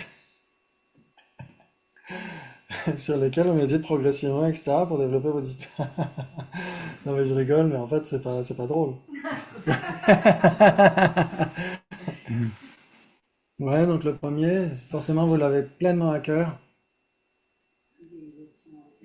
L'égalisation. Légalisation, ouais. Alors, c'est pas encore la même chose que l'équanimité. Moi, je parle d'impartialité. Même si l'équanimité, alors en tibétain et en sanskrit, c'est exactement le même mot. Mais il y a 3 contextes différents. Quand on étudie les facteurs mentaux à la FPMT, c'est avec le texte de Katien Yeshe Gensem. Et on étudie les facteurs mentaux, donc il y a les 11 facteurs mentaux vertueux, dont l'un, on l'appelle normalement impartialité, mais c'est appelé équanimité, encore. Et il y a 3 contextes. Il y en a un, c'est les sensations. Il y a les sensations plaisantes, les sensations déplaisantes et les sensations neutres. Or, eux, ils mettent équanime, parce que c'est le même mot en sanskrit et en tibétain. Une sensation équanime, ça fait bizarre. Donc il vaut mieux dire sensation neutre. Et ensuite, il y a dans la méditation, quand on a une bonne méditation qui se passe bien, notre esprit est stablement et clairement posé sur son support, il n'y a pas de défaut à notre méditation. Donc s'il n'y a pas de défaut, il n'y a pas besoin de rajouter des antidotes. Vous êtes d'accord? Si notre méditation se passe bien, donc il n'y a pas besoin de surajouter des antidotes. Dans ce cas-là, on reste équanime. C'est ça l'équanimité. Il n'y a pas besoin de surajouter des antidotes là où ça se passe bien. C'est ça l'équanimité. Et le troisième contexte, c'est l'impartialité. Mais c'est vrai que c'est le même mot tangyom en tibétain ou peksha, c'est le même mot à chaque fois. Donc tout le monde parle de ces trois contextes avec exactement le même mot. Mais on a la chance en français d'avoir quand même une diversité, et donc autant l'utiliser. Moi personnellement, je préfère dire sensation neutre que sensation équanime. Oui, bien sûr. C'est plus parlant. Tu as dit égalisation de soi-même avec les autres aussi. Alors voilà, on parle, il y a deux façons de parler de ça, de cette égalisation. Dans les six causes et un effet, on commence normalement par... Non, les six causes et un effet. Si par Rappeler. exemple on s'est embrouillé avec quelqu'un, ou si on a des mauvais souvenirs, on s'est embrouillé, je sais pas moi, vous avez pas vu un truc à la télé, vous voyez Trump ou Poutine à la télé, etc., vous avez du mal. Vous êtes un petit peu, vous avez un peu les nerfs vrillés. Et donc si vous voulez méditer sur Bodhicitta, qu'est-ce que vous devez faire pour commencer? Méditer Bah, sur dire que tout. l'impartialité. Hmm. Là, c'est l'impartialité. Ça veut dire quoi? Ça veut dire observer tous les êtres d'un même regard. C'est ça l'impartialité. Observer tous les êtres d'un même regard. Ça veut dire Trump, Poutine, eh ben, ils ont autant la nature de Bouddha que nous. Ils ont autant besoin d'être aimés que nous. Ils ont autant besoin de bonheur que nous. Pas plus ni moins. C'est ça. Ouais, et donc ils ont autant besoin de bonheur que nos proches. Autant besoin de bonheur que notre chien. Autant besoin de bonheur que la personne qu'on aime le plus au monde. C'est ça l'impartialité, c'est égaliser notre regard par rapport à tous les êtres. C'est ça l'impartialité. Dans les six causes à un effet, on commence par ça. Dans l'égalisation et l'échange de soi avec autrui, c'est différent. C'est-à-dire qu'on considère que tous les autres sont égaux à nous. C'est pas la même chose. Je sais pas si je me le fais bien comprendre. C'est pas du tout la même chose. Ça veut dire les autres, ils sont exactement pareils que moi. C'est-à-dire qu'ils ont autant la nature de Bouddha que moi, ils ont autant besoin d'être heureux que moi, ils ont autant besoin d'être aimés que moi. Pas plus ni moins. Autant que moi. Qu'est-ce qui fait la différence entre eux et moi? Ils sont plus nombreux. Ça, c'est une différence de taille immense. Et donc, ils ont plus le droit au bonheur que moi, parce qu'ils sont plus nombreux. C'est là où on va commencer à développer Bodhicitta, à développer les autres étapes pour développer Bodhicitta. Mais on doit nécessairement commencer par l'égalisation de soi avec autrui. C'est là où ça parle bien en tibétain, c'est l'égalisation de soi avec autrui. C'est pas observer tous les êtres d'un même regard, même si ça implique d'une certaine manière ça aussi. Ouais. Mais il y a quand même une notion supplémentaire dans l'égalisation de soi avec autrui, c'est qu'on se met tous au même niveau, nous avec les autres. Ouais, ça vous parle? Oui. Bravo! C'est super. Et l'équanimité? Et l'équanimité, l'équanimité, donc moi quand je dis impartialité, ça rejoint l'équanimité.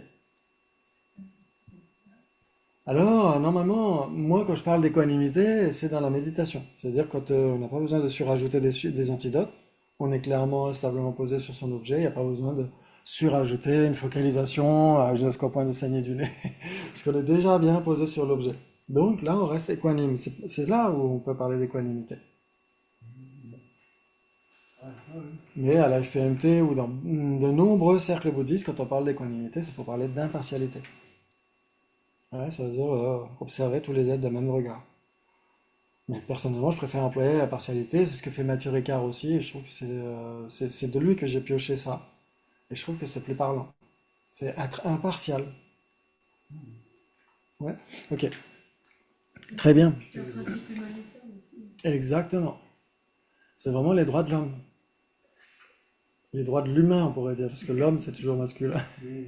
C'est l'homme et pas la femme. Mais les droits de l'humain, c'est mieux. Les droits humains, au moins, c'est all inclusive. C'est mieux de dire les droits humains. Ouais. Ok, donc en effet, ça veut dire n'importe quel être humain est né et tous les êtres humains sont égaux en droit et en quoi? C'est quoi la première phrase? J'ai oublié. Sont Les hommes naissent libres. libres et égaux en droit. Exactement. Tout à fait. Très bien. Très bien, très bien. Et donc ça, c'est juste magnifique. Ouais, ça, on peut s'en inspirer beaucoup pour nos méditations sur bodhicitta, etc. On peut vraiment s'en inspirer. Très bien, très bien. Et ensuite, alors là, c'est des révisions qu'on est en train de faire par rapport à notre week-end où on s'était vu à Genève. La seconde étape, c'était quoi? On révise à chaque fois. Contempler les démérites de se chérir soi-même. Non, tu parles par rapport au premier, par rapport L'égalisation de soi avec autrui, il y a 9. non, c'est de l'égocentrisme. Les méfaits de l'égocentrisme. Le premier, c'est l'égalisation. Et ensuite, les méfaits de l'égocentrisme. Ah oui, donc là, t'es dans les antidotes. Enfin, t'es dans la La méthode. Voilà, la méthode pour voir où tu... Oui, tout à fait. On avait parlé de l'altruisme. Oui, exactement. On a parlé de plein de choses. On a parlé de plein de choses. Donc bien sûr, c'est plus facile en 5 étapes parce qu'il y a moins de points, etc. C'est plus facile en 5 étapes et c'est ce qu'on fait en général si on s'appuie sur le Bodhisattva Shantideva. Mais en 9 stades, c'est beaucoup plus certainement marquant pour l'esprit. Ouais. Donc méditer sur les méfaits de l'égocentrisme. Et là, à chaque fois, c'est pareil, vous regardez les infos, vous avez tellement l'occasion de voir ça. Ouais. Donc il n'y a pas besoin d'insister trop là-dessus, mais il suffit de regarder les infos. Complètement dans le bus, ça marche. Hein? On regarde tous les gens dans le bus. Oui, mais c'est vrai qu'il y a beaucoup aussi d'actes altruistes, hein, mine de rien, au quotidien. Parce que là, moi, je parle des infos, parce que les journalistes, souvent, ils insistent sur le côté obscur. Ils nous montrent que... Alors, sur la 2, au journal de la 2, il y a quand même, le mardi et le jeudi, il y a quand même une séquence Smile, où ils donnent en fait des bonnes nouvelles. Et ça c'est très récent. Ça fait pas si longtemps que ça existe. Mais le mardi et le jeudi, sur la 2, au journal à 13h, maintenant, il y a aussi des bonnes nouvelles qui sont annoncées, des initiatives, etc. Il y a une session exprès là-dessus. Ils s'obligent un petit peu à faire ça. Donc ça, c'est bien. Mais c'est pour ça que je parle des infos, parce qu'en général, les infos, ils ne montrent que ce qui ne va pas. Ça va dans la vie de tous les jours aussi, c'est même Les méfaits, ouais, exactement. Le but, c'est aussi dans la vie de tous les jours aussi, maintenant. Oui, mais dans la vie de tous les jours, il y a tellement d'actes altruistes aussi. Il y a vraiment la banalité du bien dont parle Mathieu Ricard. Si vraiment on observe les choses, si tu regardes dans un train, il y a toujours quelqu'un qui est prêt à poser la valise de quelqu'un, à aider à descendre, à ouvrir la porte. Tu vois beaucoup d'actes altruistes au quotidien. Moi, je parle des infos parce qu'il y a un regard spécifique des médias en général, c'est d'insister sur le côté obscur. Donc c'est pour ça que je parle des infos en particulier. Mais si vraiment on regarde autour de nous, on voit pas des gens se battre à tous les coins de rue, on voit pas des violeurs à tous les coins de rue, on voit pas des guerres à tous les coins de rue. Il y en a beaucoup, mais il y en a pas malgré tout à tous les coins de rue. Par contre, tout le monde est sont tous quand même un peu plus Hein? aimé. Ici. Tout le monde est plus aimé de sa vie quand même, malgré tout. Oui, mais c'est important aussi de voir le côté lumineux, de voir aussi la banalité du bien, le fait que les gens restent malgré tout polis, les gens sont gentils, les gens ne vont pas aller chicaner tout le monde dans un train ou ailleurs. Il y a quand même beaucoup de bonté. Et ça, c'est important de le garder à l'esprit, sinon on finit par... On peut s'en réjouir. Oui, exactement. C'est bien ça. Ouais. Sinon, on finit aussi noir que le côté obscur qui nous est montré dans les infos. Hein? Oui. Exactement. Et après, tu vois les gens qui ont peur de tout le monde, etc. Donc c'est très important d'avoir ce regard quand même malgré tout assez large sur les choses. Là, ça peut devenir difficile, par exemple, c'est justement de la compassion. On revient souvent au même truc, mais Poutine, ces gens-là, c'est difficile d'avoir de la compassion. Certains ont du pouvoir et puis qui de plus qu'eux. Mais en fait, on pourrait dire que c'est tout l'intérêt de cet entraînement à Bodhicitta. S'il n'y avait pas cet entraînement à Bodhicitta, comment est-ce qu'on pourrait développer la compassion pour quelqu'un qui fait du mal aux autres? C'est justement parce que c'est difficile qu'on essaie de s'y entraîner, non? Non, mais c'est vrai. Si c'était facile, si c'était inné, etc., il n'y aurait pas besoin de méditer sur ces 9 stades et sur les si causer un effet, etc. Donc c'est justement parce que c'est difficile qu'il y a besoin de fournir un effort pour ça, non? Mais c'est quand même notre nature. Notre nature, comment?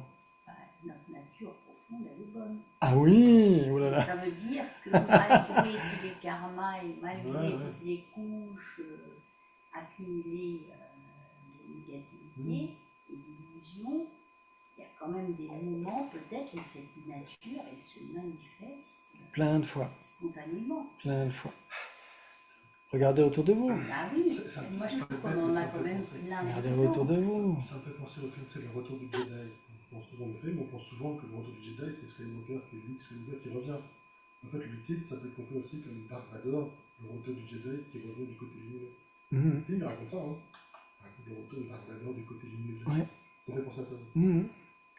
D'avoir confiance. D'avoir confiance. Parce que sinon, si on regarde les algorithmes, si on regarde la façon dont les médias peuvent avoir un regard tronqué sur les choses et ne montrer que ce qui va pas, et en boucle, sur certaines chaînes c'est en boucle, forcément on va se dire, bah, l'être humain, il est pourri à la racine. Or, c'est tout le contraire. C'est vraiment tout le contraire. Ok. Mais en effet, si on regarde les infos, on voit quand même que l'être humain est bon par nature, mais se laisse bouffer par son égocentrisme. Et donc ça, c'est très important. Qu'est-ce qui engendre toutes ces catastrophes? C'est le fait de se laisser bouffer par l'égocentrisme. Donc là, il n'y a pas besoin d'en parler pendant des heures, on a tous compris. Ouais. Mais c'est important de le méditer, comme on a dit. Si on veut méditer sur la compassion, sur bodhicitta, etc., mais qu'on n'a pas d'abord médité là-dessus, c'est là où Venerable Gandalf dit ça peut être dangereux. Ça peut même être dangereux. Donc c'est pour ça que ces étapes sont données de manière très ordonnée, très structurée, etc. Parce que idéalement, c'est de faire les choses bien telles qu'elles sont enseignées dans la tradition. Si on se dit, ah ouais, moi je passe au dernier chapitre, bodhicitta, mais sans être passé par les premières étapes, ça va être catastrophique. On va se dire, bah non, j'y arrive pas, c'est pas fait pour moi, le Mahayana, tout ça, c'est des histoires, c'est des mythologies d'il y a 2600 ans, etc. Voire même de bien après. Ouais, et donc, ça va être catastrophique. Si on fait les choses de manière structurée comme elles sont mentionnées dans la tradition, même si on n'a pas des heures à pratiquer, on peut quand même passer quelques instants sur d'abord l'égalisation. Et ensuite, on passe quelques instants sur l'effet de l'égocentrisme. Et ensuite, quelques instants sur les bienfaits Et bien de fait. l'altruisme. Ouais. Exactement. Donc, observez là aussi autour de vous, mais observez en vous aussi quand vous avez une activité altruiste, etc. Regardez quand vous êtes bien. Ok. Donc ça, on essaie de le faire progressivement. Ensuite, ça c'est que des révisions, hein, parce que là on a passé des sessions entières là-dessus. Donc c'est que des révisions. Et en plus, comme vous avez médité tous les jours là-dessus, non, ça vient comme ça, paf, pif, paf, pouf. La compassion, la bienveillance. Oui, exactement. Et même quelque chose d'assez spécial par rapport à ces deux. Oui, Bah, c'est prendre et donner. Donc c'est prendre et donner. C'est encore plus spécifique, exactement. C'est pas simplement la compassion et la bienveillance, mais sur la base de la compassion, prendre la souffrance de tous les êtres, sur la base de l'altruisme ou de la bienveillance, leur donner notre bonheur, nos mérites, etc., etc. C'est très très spécifique cette pratique. Et elle ne- on en a parlé longtemps. Ok, donc c'est pas. Alors parce que bien sûr on peut méditer sur la compassion, on peut méditer sur la bienveillance, etc. Il n'y a pas nécessairement besoin de Tonglen pour ça. Mais si on pratique Tonglen, il y a nécessairement besoin de ça par contre. Ça c'est obligatoire. Ouais. Ok. Donc Tonglen. Sinon tu peux venir t'asseoir là si tu veux. Non, non, non. Et donc Tonglen c'est ça veut dire essayer d'avoir conscience de tout ce qui traîne dans l'esprit des êtres. Leurs graines karmiques malsaines, tout ce qui leur fait du mal, tout ce qui fait du mal à leur nature profonde. Je fais venir par rapport à la pratique de Tonglen, ça m'inspire la phénomène. On doit vraiment essayer de ressentir la négativité des choses, pour la transformer en quelque chose de bon et agréable. Parce que ça. Exactement. De donner, en fait, de donner. Oui, Ça a la puissance. oui. Exactement. Et donc on essaye d'avoir conscience de tout ça, de tout ce qui recouvre, ce qui obscurcit cette nature de Bouddha, de tous les êtres, leurs conditions karmiques, leurs afflictions, leurs crispations, etc., leur fructification karmique malsaine, etc., etc. Tout ça, on essaie de le prendre sur la base de la compassion. Et donc on en a déjà parlé, on en a beaucoup parlé, etc., d'avoir ces pratiques-là. Même quand ça va bien, même quand on va bien, on essaie de pratiquer Tonglen, ça peut être très utile. Et ensuite, donc, de leur donner tous nos mérites, nos racines de vertu, notre situation favorable, etc., nos qualités réelles ou supposées, etc., etc. Et donc, c'est ça la pratique du Tonglen, ouais. Donc, sur la base de la compassion, on inspire, sur la base de la bienveillance, on expire. Et normalement, vous connaissez par cœur. Ok, très bien. Et ensuite, En fait, ce qui a vraiment été révélateur pour moi, c'est que ce que tu avais expliqué, c'est que nous, on fait partie de tous les êtres. Enfin, en fait, parce que on fait ce qui. Oui, on fait partie des êtres. Donc, finalement, c'est quand on absorbe enfin, la négativité, elle est dans nous aussi. Et puis quand voilà, c'est ça, oui, on restitue, voilà, on n'est pas séparés, quoi, en fait. oui.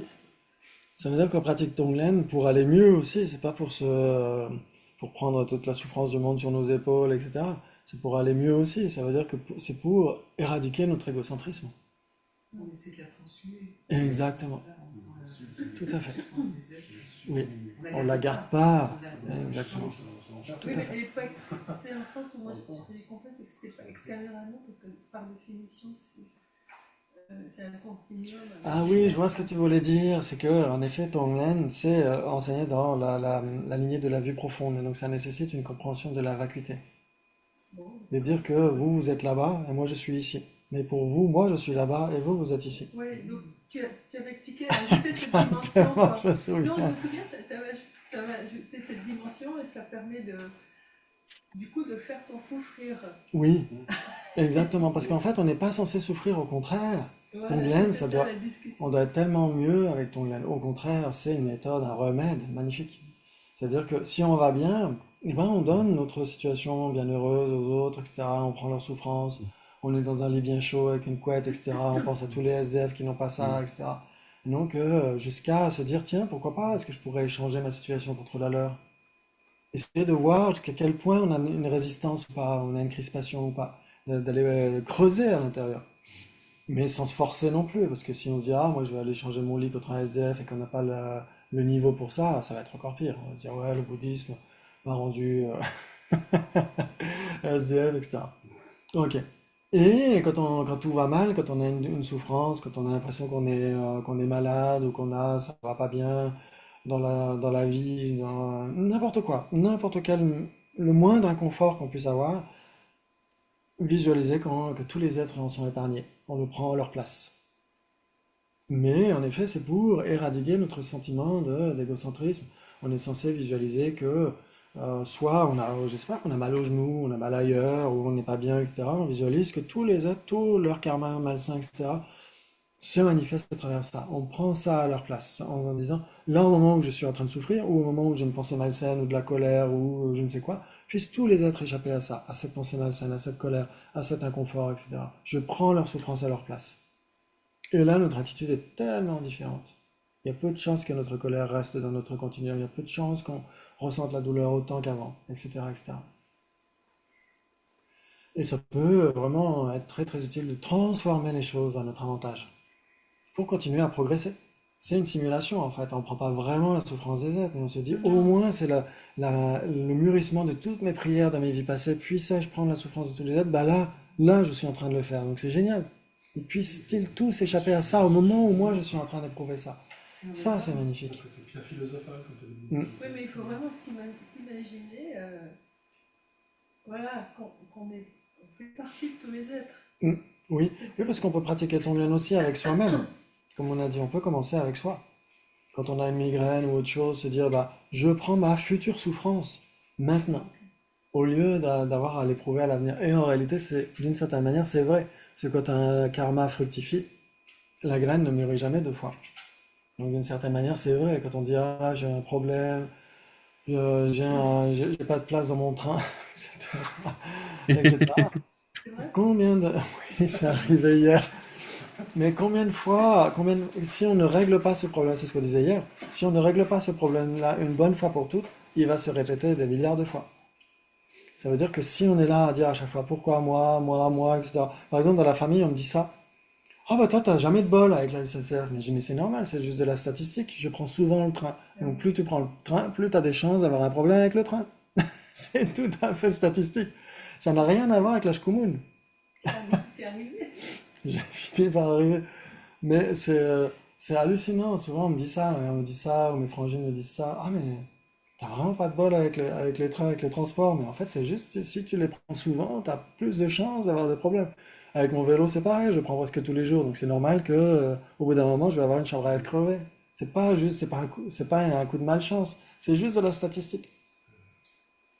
Et donc, si on prend ça, si on arrive à régler ça en se disant, mais c'est juste statistique, c'est pas parce que c'est moi, je vais prendre le train, ça y est, à cause de moi, les autres vont avoir la shkumun. Mais en fait, à chaque fois, on me dit, oui, mais t'as pas de bol. Mais je dis, mais à chaque fois, je dis, mais les autres qui étaient avec moi, c'est pareil, ils ont pas de bol. C'est le même principe. C'est pas parce que moi, je suis dans le train que c'est moi qui ai pas de bol et les autres, c'est ridicule. Mais si on ne règle pas ce problème-là en disant, puissent toutes ces fructifications karmiques malsaines mûrir maintenant, eh ben, on a réglé ce problème une bonne fois pour toutes. Ça veut dire qu'on en a réglé des milliards. C'est ça qui est génial. Parce que si on ne le règle pas maintenant, il va se répéter des milliards de fois. Mais si on l'a réglé maintenant, qu'on n'est plus dans oh là là. En même temps, c'est des petites claques à l'ego qui sont super. Exactement. C'est vraiment génial. Tout à fait. Réaliser ça, que c'est un petit. Exactement.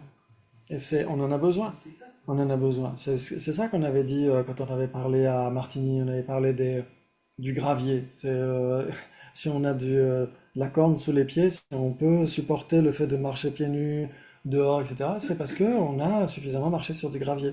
Donc le gravier, c'est parce que Florian il marche souvent pieds nus. Et donc en fait, lui, il sent plus rien. Et moi, c'est pareil, à Blois, l'été, en fait, j'étais souvent pieds nus. Donc j'allais dans le jardin, tout ça, souvent pieds nus. Donc au début, ça fait un peu mal, t'as des brindilles et tout ça. Puis après, en fait, c'est grâce à ça que tu acquiers de la résistance, de la tolérance, de la résilience. C'est grâce aux accidents. L'évolution de Darwin, c'est grâce aux accidents. L'évolution, c'est pas juste Dieu qui a décidé ou le karma qui a décidé, c'est juste les causes et conditions. C'est ça qui a fait que les espèces ont pu s'adapter. Et donc si on arrive à le faire avec notre esprit en s'adaptant, parce que en se préparant aussi, moi, je sais qu'à chaque fois que je vais prendre le train, je ne suis jamais sûr de quand je vais partir, de quand je vais rentrer. Je m'y prépare. J'espère le meilleur en m'attendant au pire.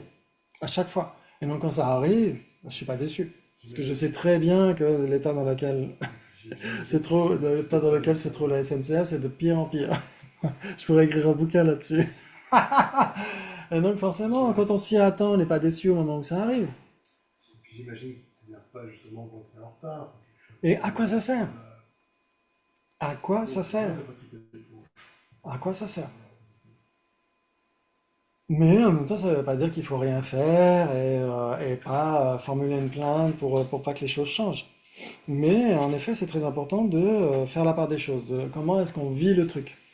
Comment est-ce qu'on vit le truc? La vaisselle, Ce serait quoi le nom de ton bouquin? Le plaidoyer pour les trains qui roulent à l'heure? Ce serait quoi le nom de ton bouquin? Ce serait le plaidoyer pour les trains qui roulent à l'heure? Ouais, ça va être perturbation. Perturbation ferroviaire. Ouais. C'est un peu ça. Mais c'est ça qui est génial, c'est que... euh, enfin bref, il y aurait tellement de choses à dire par rapport à tout ça. Tellement de choses à dire. Donc c'est très important de se dire que c'est comme ça qu'on grandit. C'est parce qu'il y a des obstacles, c'est parce qu'il y a des contretemps. C'est comme ça qu'on arrive à grandir. C'est comme ça qu'on arrive à corriger les choses. Si on fait des erreurs, c'est très utile. C'est très utile. Parce qu'une fois, on va réagir de manière malsaine. On va se dire, ah tiens, j'ai réagi de manière malsaine. Si on prend conscience de ça, il y a peu de chances que la fois prochaine, on réagisse de manière malsaine. Ou peut-être que ça va être peut-être moins durable, etc. On prendra les choses différemment grâce à cette erreur. Parce qu'on a envie de changer. Exactement. Si tu as envie de mettre la faute sur X, Y, et puis Oui, exactement. Et si on ne règle pas les choses à l'intérieur, les problèmes, comme on l'a dit, vont se répéter des milliards de fois. Et donc on aura des milliards de problèmes. Si on commence à régler les choses à l'intérieur, il y aura moins de problèmes. Il y aura des difficultés, mais pas des problèmes. ouais, c'est ça. ouais, Corinne Gandhi, il dit on a deux mains. La souffrance, c'est deux mains. Condition extérieure et puis ton propre esprit. Si tu enlèves une main, tu n'auras pas de souffrance. Et par contre, si tu as les deux, à chacun ton souffrance. Donc, tu vois, c'est une façon d'expliquer les choses qui sont très pareilles. Mm. Les facteurs internes et les facteurs externes, exactement. Les facteurs externes, c'est comme essayer de couper la tête d'une hydre. Il y en a trois qui reviennent. On en recoupe une, il y en a encore trois qui reviennent. Trois, multipliés, multipliés. Plus on va ne se préoccuper que de l'extérieur, plus ça va être exponentiel. Si on Alors bien sûr, ça ne veut pas dire ne pas se préoccuper, ne pas faire du militantisme, etc. Pas du tout, ça ne veut pas dire ça. Mais ça veut dire essayer de ne pas recouvrir la terre tout entière de cuir, comme dans le Bodhisattva Charavatara. C'est-à-dire mettre des semelles sous nos propres pieds. C'est-à-dire se préserver soi-même, la façon dont on perçoit les choses. Et donc, c'est ça qu'on essaie de faire grâce à Tonglen. Ça, c'est extrêmement utile. Et ensuite, après Tonglen, il y a quoi? Avant qu'on arrête, pour midi? Oui, l'échange effectif. L'échange effectif, exactement. Ça veut dire quoi? Ça veut dire qu'il faut changer notre t-shirt contre celui des autres, il faut faire du troc. Déjà entre perspective. Parce que si c'est pas la bonne taille, pas la bonne couleur. On peut même faire mal, 65. Non, c'est le point de vue de... Oui, oui, exactement. Prendre le point de vue de l'autre, prendre le parti de l'autre. Très difficile. Très, très difficile. Et comme dit Venerable Gandamdul, si on n'a pas fait les premières étapes, c'est impossible. Impossible. Ça va être soit fake, soit ça va être, oui, soit on va aller contre sa propre nature, soit on va s'auto-dénigrer, etc. On n'aura pas compris du tout la pratique. Donc ça peut finir de manière désastreuse. Oui, ça veut dire prendre le parti des autres. Ça veut dire, quand on pense, tu vois, souvent on dit, ouais, ils ont fait ça. Ouais, vous avez entendu ça plein de fois, non?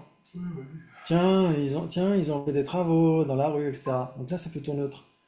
Mais quand, si on regarde les infos, etc., oh là là, qu'est-ce qu'ils ont fait à la planète, etc. Oh là là, les pauvres, ils sont horribles, etc. Oh, les Américains, etc. Les Russes, etc. Ils ont fait encore ça, etc. Et ce que dit Venerable Gandalf pendant les retraites sur Bodhicitta, il dit, idéalement, si on veut se tourner vers la pratique des Bodhisattvas, il faut arrêter de faire ça. Ils ont fait encore ça, etc. En englobant beaucoup d'êtres et en étant un peu méprisants, etc. Les Bodhisattvas sont censés faire le contraire, prendre le parti de eux. Arrêter de critiquer pour critiquer. Et plutôt essayer de voir ce que les autres font de bien.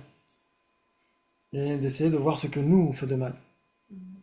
Parce que si on regarde toujours à l'extérieur, continuellement à l'extérieur, en ne voyant que les défauts des autres, en s'arrêtant à ça, sans que ce soit de manière pédagogique, comme on disait tout à l'heure, où on essaie après de l'appliquer à soi, si on ne fait que ça, en ne se focalisant que sur les défauts des autres, qu'est-ce que ça va faire? En quoi ça va changer les choses? On pourra écrire des bouquins, on pourra poster sur Facebook, dire ah oui, non, c'est pas bien, je vais faire je vais faire une pétition, etc. Je vais signer une pétition. Regardez, j'ai signé une pétition. Mais à quoi ça va avancer les choses? Si on commence à tirer des leçons de ce qui se passe à l'extérieur et voir qu'en effet tous les êtres ont une immense bonté à notre égard et c'est maintenant notre choix de prendre leur parti plutôt que le nôtre, plutôt que notre égocentrisme, c'est de ça qu'il s'agit. Dans ce cas-là, on commence à se diriger vers la pratique des bodhisattvas. Donc j'aime bien ce conseil de Venerable Gandamdul, parce que maintenant je fais attention quand on est dans la famille, quand on a des discussions, etc. Et que des fois je prononce même cette phrase-là, ils ont fait encore, etc. Quand on parle des infos avec ma mère, etc. Et en fait d'avoir ce second degré là-dessus. Mais en fait, quelle est l'utilité de faire ça en réalité? Quelle est l'utilité d'avoir cette attitude-là? Au lieu de prendre le parti des êtres et dire oui, mais ils font quand même des choses bien, ils font de leur mieux, ils sont totalement, hélas, bouffés par leurs propres afflictions et donc ils font avec ça. Ils croient bien faire.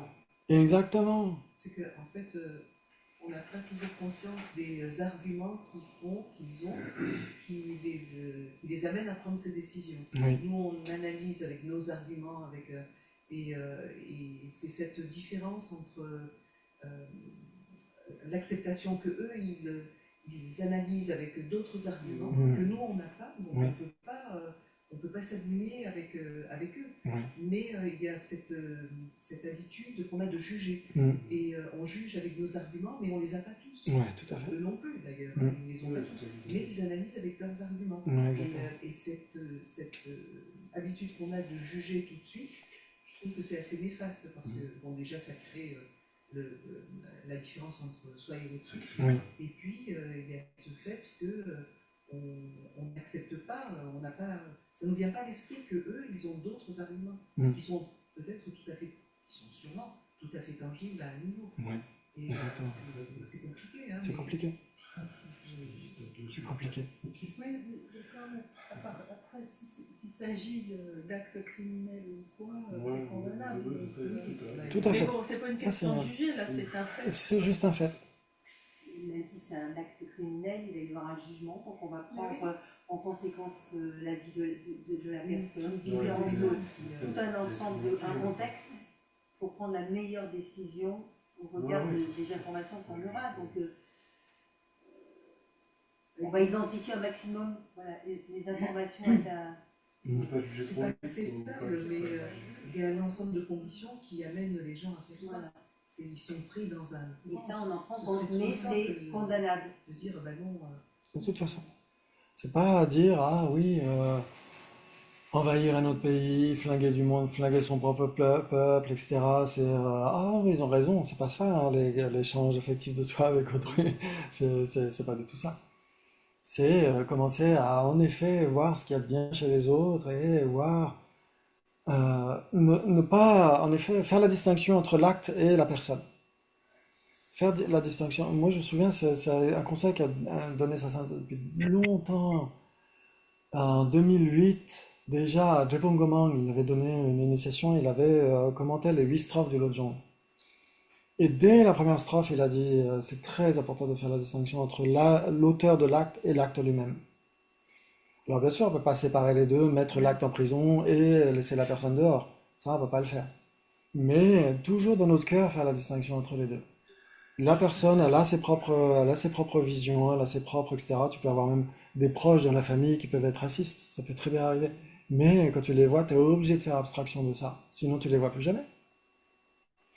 Et donc, tu es obligé de faire abstraction de ça. Tu es obligé de faire abstraction entre la vue de la personne et la personne. Si moi, je ne faisais pas, il y a plein de gens, enfin, il y a des gens dans la famille que je ne verrais plus si je ne faisais pas ça. Donc, je suis obligé de faire la part des choses. Une vue, ce n'est qu'une vue. La personne, elle a une vue, et après, il y a les tenants, les aboutissants des vues. Il y a aussi ce que la personne regarde au quotidien, il y a aussi les collègues qu'elle a, etc., etc. Donc, il y a tout un ensemble de causes et conditions qui font que cette personne a ça dans son esprit. Mais cette personne et sa vue, c'est deux choses totalement différentes. Et donc, pour les activités, c'est pareil. On peut très bien, comment dire, condamner quelqu'un avec la justice, etc., mais sans nécessairement la haïr. C'est-à-dire qu'on peut malgré tout essayer de comprendre. Et si on ne comprend pas, on a tout perdu d'une certaine manière pour la société. Si on ne comprend pas ce qui fait qu'une personne agit comme ça, comment régler trouver des solutions pour l'avenir? C'est-à-dire qu'on met qu'en prison, mais bah, regardez ce qui se passe maintenant, on ne fait que la sanction. La sanction, la sanction, la sanction. Il y avait même un ancien président qui lui-même a d'ailleurs été sanctionné en France, qui est dans une archive dit ah oui non mais l'éducation on a essayé, ça marche pas, c'est de la sanction. C'est tout le contraire. Je veux dire, Sarkozy. Exactement. C'est trop drôle. C'est trop drôle quand tu vois des archives avec ce qui se passe maintenant. Tu te dis mais c'est Ah oui, hallucinant. oui, oui. Et donc, tu vois une archive où il dit non, mais on a mis de l'argent dans l'enseignement, etc. Ce qui n'est pas vrai, il n'y a pas assez d'enseignants, ils ne sont pas assez bien payés de toute façon. Mais si vraiment on avait mis plus l'accent sur l'éducation, il y aurait moins de problèmes. Et donc, tu vois une archive où un ancien président dit ah non, mais on a essayé l'éducation, c'est la sanction, il n'y a que ça qui fonctionne. Mais dans ce cas-là, on ne règle rien. On ne règle rien, on ne fait que planter les causes de futurs problèmes. Donc c'est très important d'essayer de désamorcer les choses. Et donc, Tonglen, Bodhicitta, etc., c'est ça, c'est essayer de comprendre, mais rationnellement. Rationnellement. Qu'est-ce qui tient la route là-dedans? Et donc, l'égalisation et l'échange de soi avec autrui, l'échange effectif, ça aussi, il faut le comprendre. C'est pour ça que c'était gardé secret pendant longtemps, pendant des générations. Parce qu'on pouvait mal le comprendre, on pouvait être dans l'autodénégation, ou ah oui, tu as raison, vas-y, pille-moi, vole mon pays, etc. Vas-y, t'inquiète pas, c'est pas grave. Non, ce n'est pas du tout de ça qu'il s'agit. Ouais, c'est d'essayer de prendre le parti des autres dans le sens de ne plus prendre le parti de l'égocentrisme. Ça veut dire ne plus chercher nécessairement à avoir le dernier mot. Ne plus nécessairement chercher à avoir raison, à chercher à convaincre, etc. Même si on tombe tout souvent dans le travers, encore et encore, mais d'avoir un second degré par rapport à ça. Ça me fait penser à j'ai vu une vidéo d'un Palestinien qui interviewe sur Internet des Israéliens, des jeunes, pour voir, qui disent ces jeunes, c'est un truc de ouf, les grands. Ils disent, ah non, mais moi, les Palestiniens, c'est pas des hommes, on va tous les tuer, les enfants. Et c'est des jeunes avec le sourire, ils ont 20, 22, 23, 24. c'est abusé de voir ces gens qui font une unité de training. Mais c'est tout à fait ça. C'est l'endoctrinement. Donc c'est important de se désendoctriner par rapport à notre égocentrisme, par rapport à nos vues fausses. Et parce que c'est... Prendre le point de vue de ces jeunes. Ah non, c'est pas de ça qu'il Ça va s'agit. pas comprendre, hein. Non, c'est pas de ça qu'il s'agit. Non, mais ce que je veux dire, c'est. L'échange soi avec autrui, c'est pas du tout ça. C'est pas dire ah tiens lui il est raciste, je vais prendre sa vue et je vais lui donner mon altruisme. Non, non. C'est pas de ça Si on qu'il pense que les s'agit. jeunes israéliens, c'est pas leur faute. Non, c'est de prendre le parti d'autrui et de ne pas les condamner Bah, intérieurement, de se dire mais ils ont des causes, des conditions qui font qu'ils ont ça, etc. Ils méritent d'être heureux, ils méritent d'échapper à ces vues, etc. Et donc si on devait faire la compétition avec eux, c'est de mettre la faute sur notre égocentrisme à nous et de mettre l'accent sur leur altruisme à eux, qui n'attend que ça que d'être développé. C'est ça en réalité. Dans le texte de Bodhisattva Shantideva, c'est l'une des parties du chapitre 8 qui est difficile à comprendre. Mais c'est par exemple quand on est dans le sentiment de compétition avec les autres, oh moi j'ai 30 ans de bouddhisme derrière moi, etc. On devrait plutôt mettre l'accent sur ce que les autres font de bien, mettre nos 30 ans de bouddhisme dans notre poche. C'est ça qu'on est censé faire. C'est mettre l'accent sur l'autre, essayer d'insister sur ce que font les autres de bien. Et quand on est dans l'orgueil, par exemple, eh ben, c'est de prendre plutôt le parti des autres êtres. Et d'être orgueilleux à leur place, ça veut dire écraser notre petit ego et nous, notre petit égocentrisme à nous. C'est ça, cette pratique de l'égalisation et de l'échange avec autrui. Je sais pas si vous voyez ce que je suis en... Ouais. En fait, c'est exactement ça. Ça veut dire avoir un autre regard, se mettre à la place des autres. Et dans le sens où, si on doit faire la compétition, on doit être dans leur club à eux et faire la compétition avec notre petit ego étriqué. C'est de ça qu'il s'agit. C'est pas prendre les vues des autres, etc. C'est vraiment très très spécifique. Mais c'est pas si évident que ça à comprendre et à pratiquer. Puis c'est peut-être aussi générer de la compassion pour ces jeunes, par exemple. Mais oui, mais c'est tout à fait ça. Exactement. Exactement. Ok, on va s'arrêter là pour midi. Merci beaucoup pour le bien de tous les êtres. On essaiera de faire des pratiques de méditation à chaque début de session. On va essayer de faire ça. Merci beaucoup. À tout à l'heure. Bon appétit. Et donc à quelle heure, on Christophe reprend à 14h. Ouais. 14h après la sieste. Ça 13h30. marche. On prend pas 1h30? Ah bon, on peut prendre 1h30. Ok. C'est quoi vous voulez? On a mangé. Non, je sais pas, comme ça. C'est quoi vous voulez? Si ça vous va. Ah, c'est 1h30. C'est à Martigny où ils font la sieste. Parce qu'on Ouais. finit à Ah midi. oui, c'est ça. Ah, parce qu'on finit à 12h30. Mais là, Donc c'est on pas continue ça. alors. Mais c'est parce qu'on n'avait pas fait de pause, c'est pour ça. Ah oui, on n'a pas fait de pause. Moi, j'ai Donc un on s'arrête. en fait. Juste pour Zoom. Hein? Pas Daniel, mais il y a peut-être des gens qui veulent nous rejoindre cet après-midi. Oui, il faudrait mettre un message, exactement. Ouais. Donc 13h30, c'est ça? Bon, on aura le temps de faire, j'aurai le temps de faire une petite sieste quand même. Alors, Tout à l'heure. À tout Merci à l'heure, Daniel, bon 13h30 appétit. alors. Sur ce lien-là, hein. Merci, 13h30. Ça Sur marche. ce même lien. On prend le même lien, hein. Hein? On prend le même lien, hein. Le même lien, oui, le mien ici. Ouais, le Exactement, tien, je le tiens. remettrai sur le groupe WhatsApp Ouais, parce que ça tout à l'heure marche. c'était trop cafouillis. Ça marche. Merci. À tout de À suite. toutes. Ciao, ciao.